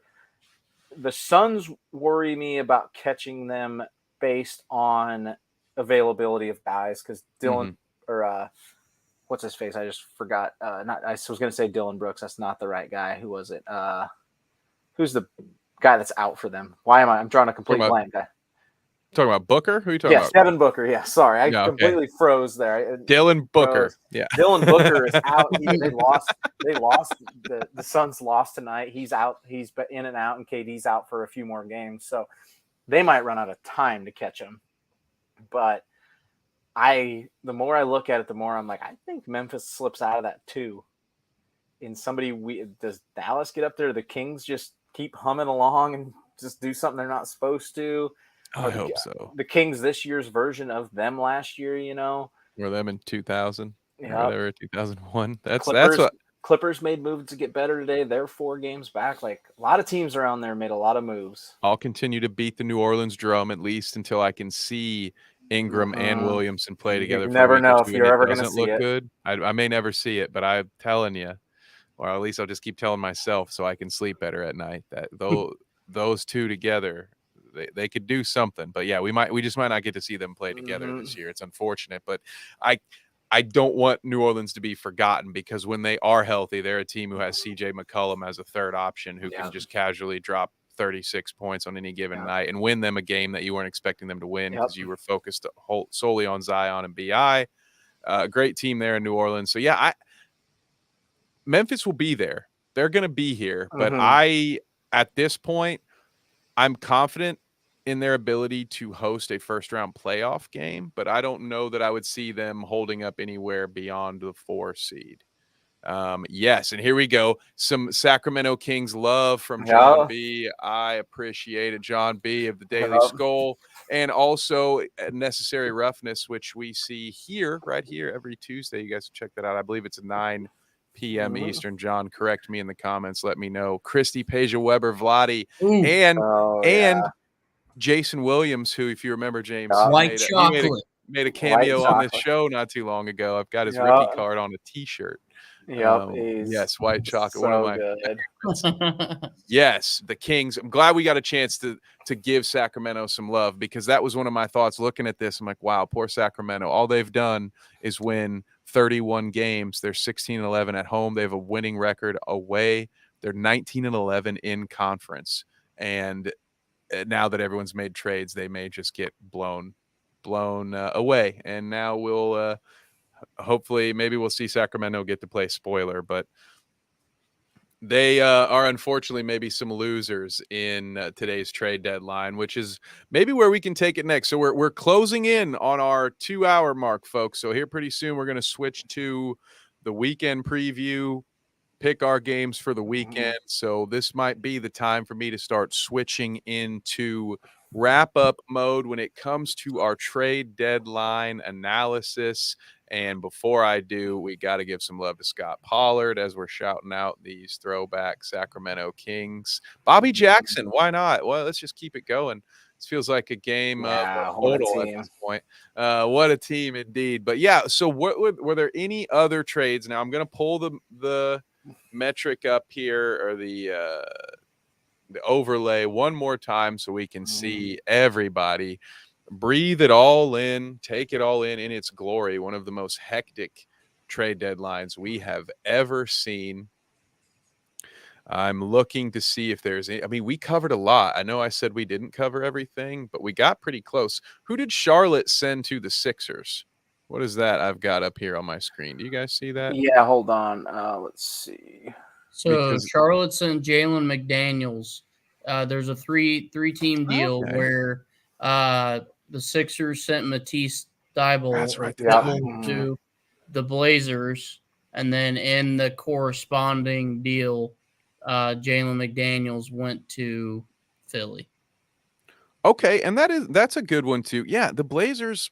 Well, we can't say they didn't do anything. They've certainly made a lot of moves. I don't know. Some guys up, but it's not like they're all game changers. Right. No, and they're all like guys that have potentially high ceilings, but they're not win now moves, right? And I don't think even Thybulle, like he's a good player. I think right now he's a solid role player, but I think if you're trading for him, you're more interested in his potential than you are. I mean, if you're Portland, and I could see other, obviously I think that was his problem in Philly, right? Is that he's not developed enough to see enough time there, and so there's not enough minutes to go around. But so I don't know, that one's interesting. I'm glad we talked about that one though. I think that was a good one to get to. I guess we'll go with before we go into last call, I do want to hit this from the news as we saw earlier on this graphic. Jaylen Brown suffered a facial fracture, expected to be out through the All-Star break. However, no one told Jaylen because he took to Instagram and he's just going to go Rip Hamilton mode, guys. I know for the younger cats, it's probably LeBron mode, but we pay homage to our elders around here. So I'm going to call it Rip Hamilton mode. What do you guys think? Jaylen Brown, I have a conspiracy theory about this whole thing. I'm going to let you guys know the conspiracy theory. I'm going to let you do your thing. Nolan, so when it was mentioned that Kevin Durant was wanting to be traded, people instantly started saying that the Celtics were in the mix and that they, of course, started floating Jaylen Brown's name out there, which I thought was a terrible idea. And you stop putting that man's name in trade rumors. As Pacers fans can tell you, what we dealt with Miles Turner, stop putting young talent, stop putting them in every single trade rumor. It's not good. So my theory, because if you guys didn't know, Jaylen's face was fractured by some incidental contact that was caused by a teammate. Or in other words, you can't trade my boy if he's on IR. So, this feels like one of those maybe, a little workplace incident that one of those. I'm not saying anything. I'm just saying I've watched The Office. I'm a fan of it. And this might have most perfectly timed injury of all time. No, we're glad to see that Jaylen is healthy. I think he's going to be fine. Yeah. I think he's going to be fine with that mask. You're so set on it. You believe. I am that Charlie Murphy meme where with especially today with all the wires and the crazy conspiracy stuff. Now, John also mentioned he was hoping Portland would get a little busy. I agree. Same. And they had assets. They had some guys I thought that could intrigue other teams that maybe were more ready to tank. I don't know. They could have made some move for some veterans, but I'm very disappointed. We talk about the what if of the disappointment of the 16 games in Brooklyn, but this will be another one. Nolan mentioned a couple of names. James, we grew up with a lot of these names. At least I did. Michael Jordan made sure that a lot of people went titleless, but you see, Dame Lillard feels like something out of the late to mid 90s. Yeah, just man, wrong place, wrong time. Yep, or any Pacers team that played against LeBron for 20 years. Yeah. I feel bad. Why are we even here? So there we have it. I think that'll put a wrap on our trade deadline breakdown. We're going to transition now into our weekend preview. Although, of course, those of you watching, if you have any questions, you have any final thoughts, if there was a trade you think we missed or you weren't here for it, hop in there. Let us know in the comment. We're not out of the woods just yet. Now, James, as I pull up the Friday matchups, what sticks out for you? The first one I had highlighted was Phoenix at Indiana, forgetting that KD was hurt. Yeah, so he's not playing. That is Friday. Friday's good slate. First one that sticks out to me is New York against Philly at 7. Josh Hart will be playing for New York, so that's fun. That's a Big East game. Minnesota at Memphis. And it's at Philly. Yeah, it's Villanova, at Philly. Which is right. That's where Villanova is. Yeah. Look at that. Yeah, so the Villanova return. That's my first one there. Minnesota at Memphis with Mike Conley playing for Minnesota. That'll be interesting. The late national game's good. Cleveland, New Orleans. That's a big game. You get Dallas, Sacramento, a big West game. I don't know. I don't think. You guys correct me if I'm wrong. I don't think Luka's back just yet. And then another big game, Milwaukee at LA. I know. That was just there's some fun games on Friday. Late night for me on Friday. Yeah. I'll be up watching. I will pick through a couple of these. Yeah, I think. Well, Phoenix. I don't know. That might actually be a win for Indiana, but I don't know. It's bad timing. We want KD there to win that game for Phoenix, but I think Philly takes New York. Toronto, Utah would have been interesting. Now, Toronto really needs to win that game. That should be an easy one. Memphis, Minnesota will be more interesting when everyone's healthy. So I think Memphis will be fine there. Same thing with Cleveland, New Orleans, but I like Dallas, Sacramento. I like those Milwaukee games. Which Nolan, you got a game of the night that sticks out to you on Friday night? For Friday night, I have the Mavs and the Kings. That's fun. Because Sacramento is right there in the mix, and we talked about that. And then the Mavs obviously getting Kyrie. Everybody's gonna have eyes on that team now. Yeah. Luka is questionable. So I mean, it's it's gonna be a game time decision. He's out with a heel contusion, so that's really just kind of a how are you feeling today injury. So he's questionable. What's interesting about that Mavs Kings one, they play each other 2 days in a row. So they play again tomorrow on Saturday evening. They're at 10 o'clock. So if they lose the first one, Luka doesn't play. Luka might play Saturday. So I mean, either that's a misprint or they really are playing 2 in a row, which that's kind of crazy. I remember the last time I saw 2 teams play in the same building 2 nights in a row. So maybe it's a misprint, but if not, that's 2 nights in a row you're going to get a good matchup. So we'll see. Yeah, absolutely. And now it could be, I have learned the hard way that every once in a while ESPN does misprint, but it's interesting to have that back to back. Let's see. We have another comment. I'm going to switch to this real quick. We got a couple of questions here, so I'm going to hide ESPN for a minute and bring John, and then we have another one from our folks over, friends over at Stadium Rant right here. John says, I missed your guys' take on the Wolves, Jazz, Lakers deal. Okay, yeah, the Ringer guy said it was a bad deal for LA, but I thought it seemed like they fleeced. Well, spoiler alert, I agree with you, John. My take on it was, especially once they got Vanderbilt and Beasley in the mix, I don't understand how they were able to make that work. The joke going around was Danny Ainge had to make one bad trade in order for anyone to do business with him ever again. But quickly, those were my thoughts on it. We'll go to you, Nolan, first, and then to James. I think we were somewhat in agreement here, but go ahead.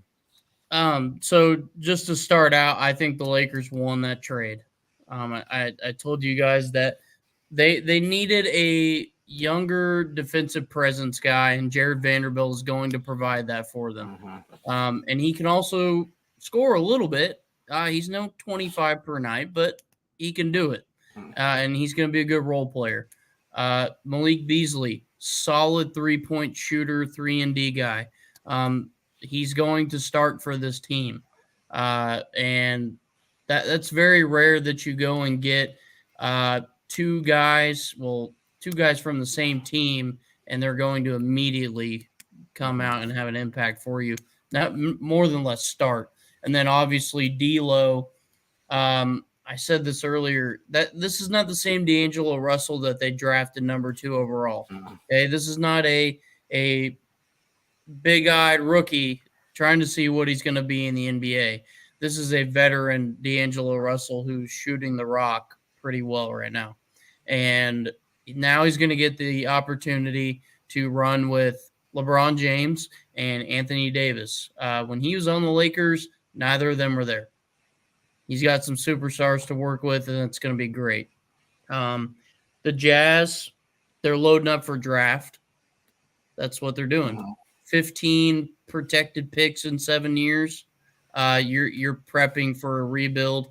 And then obviously the Timberwolves are committing to a Anthony Edwards and Karl Anthony Towns picture there. And that's fine. Those are 2 solid players. Anthony Edwards is going to be great for the next 20 years.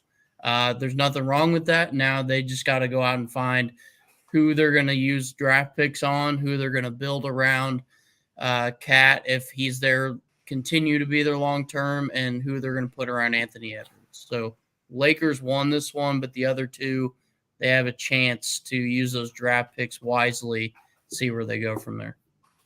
I like it. And before I give my Wolves, we got there's no Swaggy P this time either. Yeah. Yep. No Swaggy P. Right. Yeah, that shot was just as closer than his. It was the same. It was just as good as his. Yours looked prettier. So, James, anything that you wanted to add to answer John's question about the Wolves? Nah, Jazz, we hit it all on the head. I We think hit it. they position themselves to make a playoff run and sneak in, and then we don't think they can advance. But getting to the playoffs is big, and we all want to see LeBron in the playoffs. So Now, knowing John like I do, now he also adds that D'Lo has been hot lately. I am going to say this for you, John, and I did say this earlier, so you can fact check me on it. I'm not just doing it because you're here. I do believe that Conley is going to be a good complementary piece for the Wolves. That because, as we have said, and as Nolan touched on, Edwards is a guy that you're going to want to do some isolation for, and Conley fits that.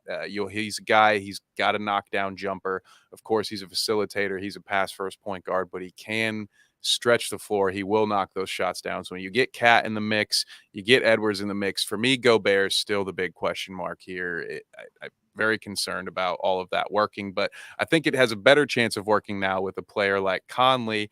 We talked a lot earlier. James mentioned a lot about usage rates with D'Lo and how that was going to impact things. So I would say, and this is more than me just shamelessly plugging it, but John, yeah, definitely we hit it earlier, maybe around the 30 or 40-minute mark in the show. So absolutely, we would love it if you went back and checked that out. But I think overall, yeah, the Lakers won, and I don't understand how the Jazz, how they did what they did. But hey, they have that stockpile now. We've been joking 2027 NBA Finals, Thunder versus Pistons. Well, now we've got our 2029 finalists locked in, the Utah Jazz. They get one or two of these 15 picks right, they might be onto something. So we'll go back to our weekend schedule here. We'll go to Saturday.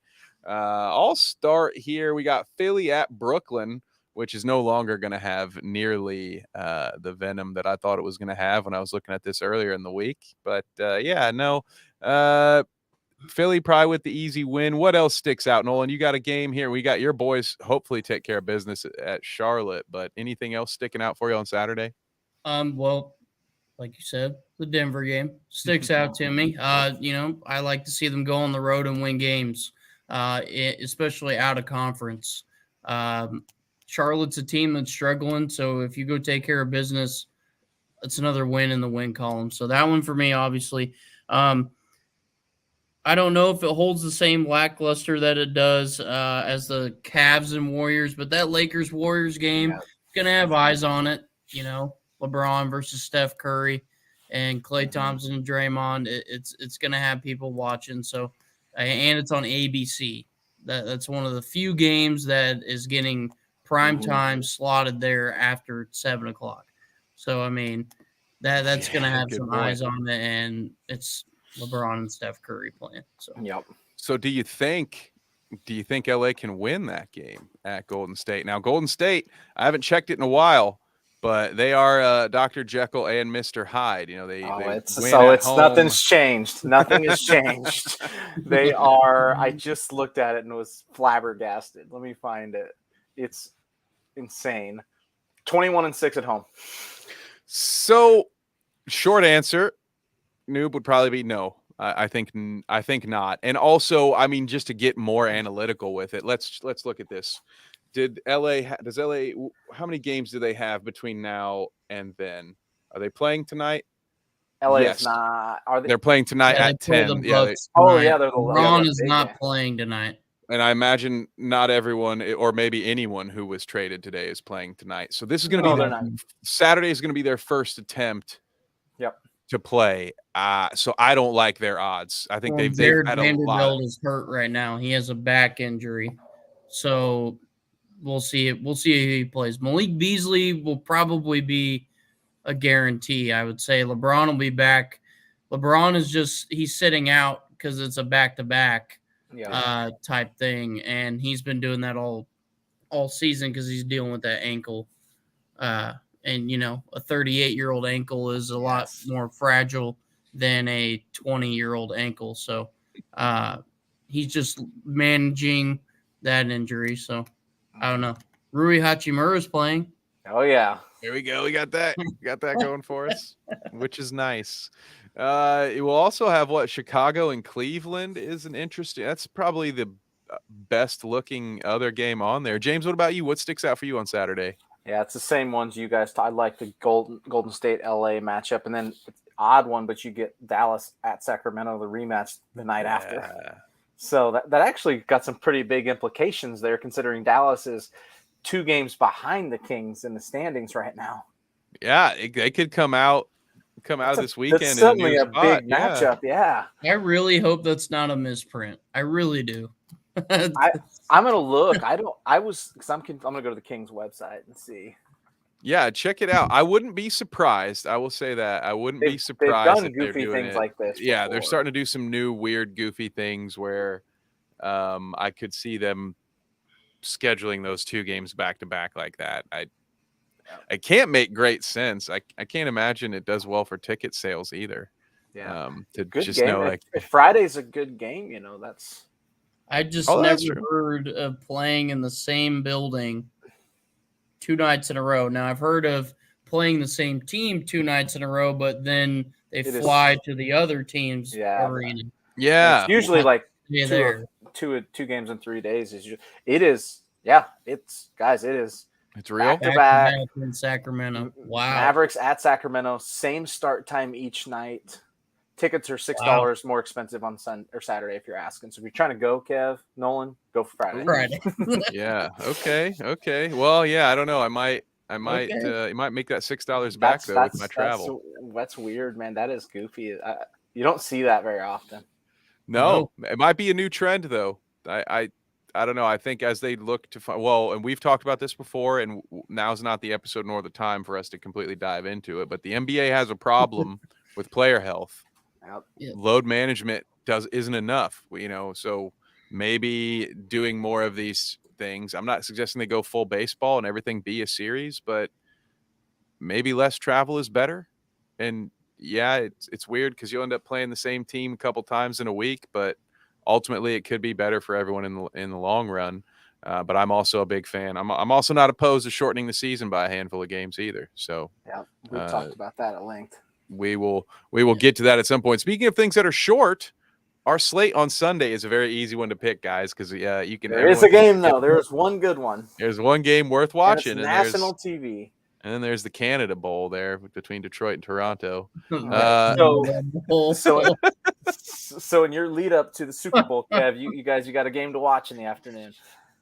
Yeah, Nolan, are you a Chiefs guy? You mentioned being in the KC. Are you a Chiefs guy? Bud. No.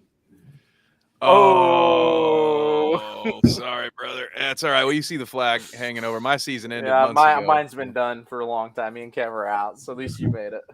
Yeah, and at least your co-host isn't a division rival. I had to just sit here and just take it. For months. At this point. Swept them, but we didn't go anywhere with it. We just went straight into oblivion. Honestly, the Jags saved me from months of embarrassment on this program. They really did. I would have been relentless. Yeah, it would have been tough. We'd have been able to talk basketball for weeks. Oh, man. But yeah, so Sunday, Memphis at Boston. I'm going to take Boston. James, who do you think wins this one? I like it. Boston at home. Boston at home with the Phantom of the Opera, Jaylen Brown. Huh? I like it. Nolan, what about you? He play.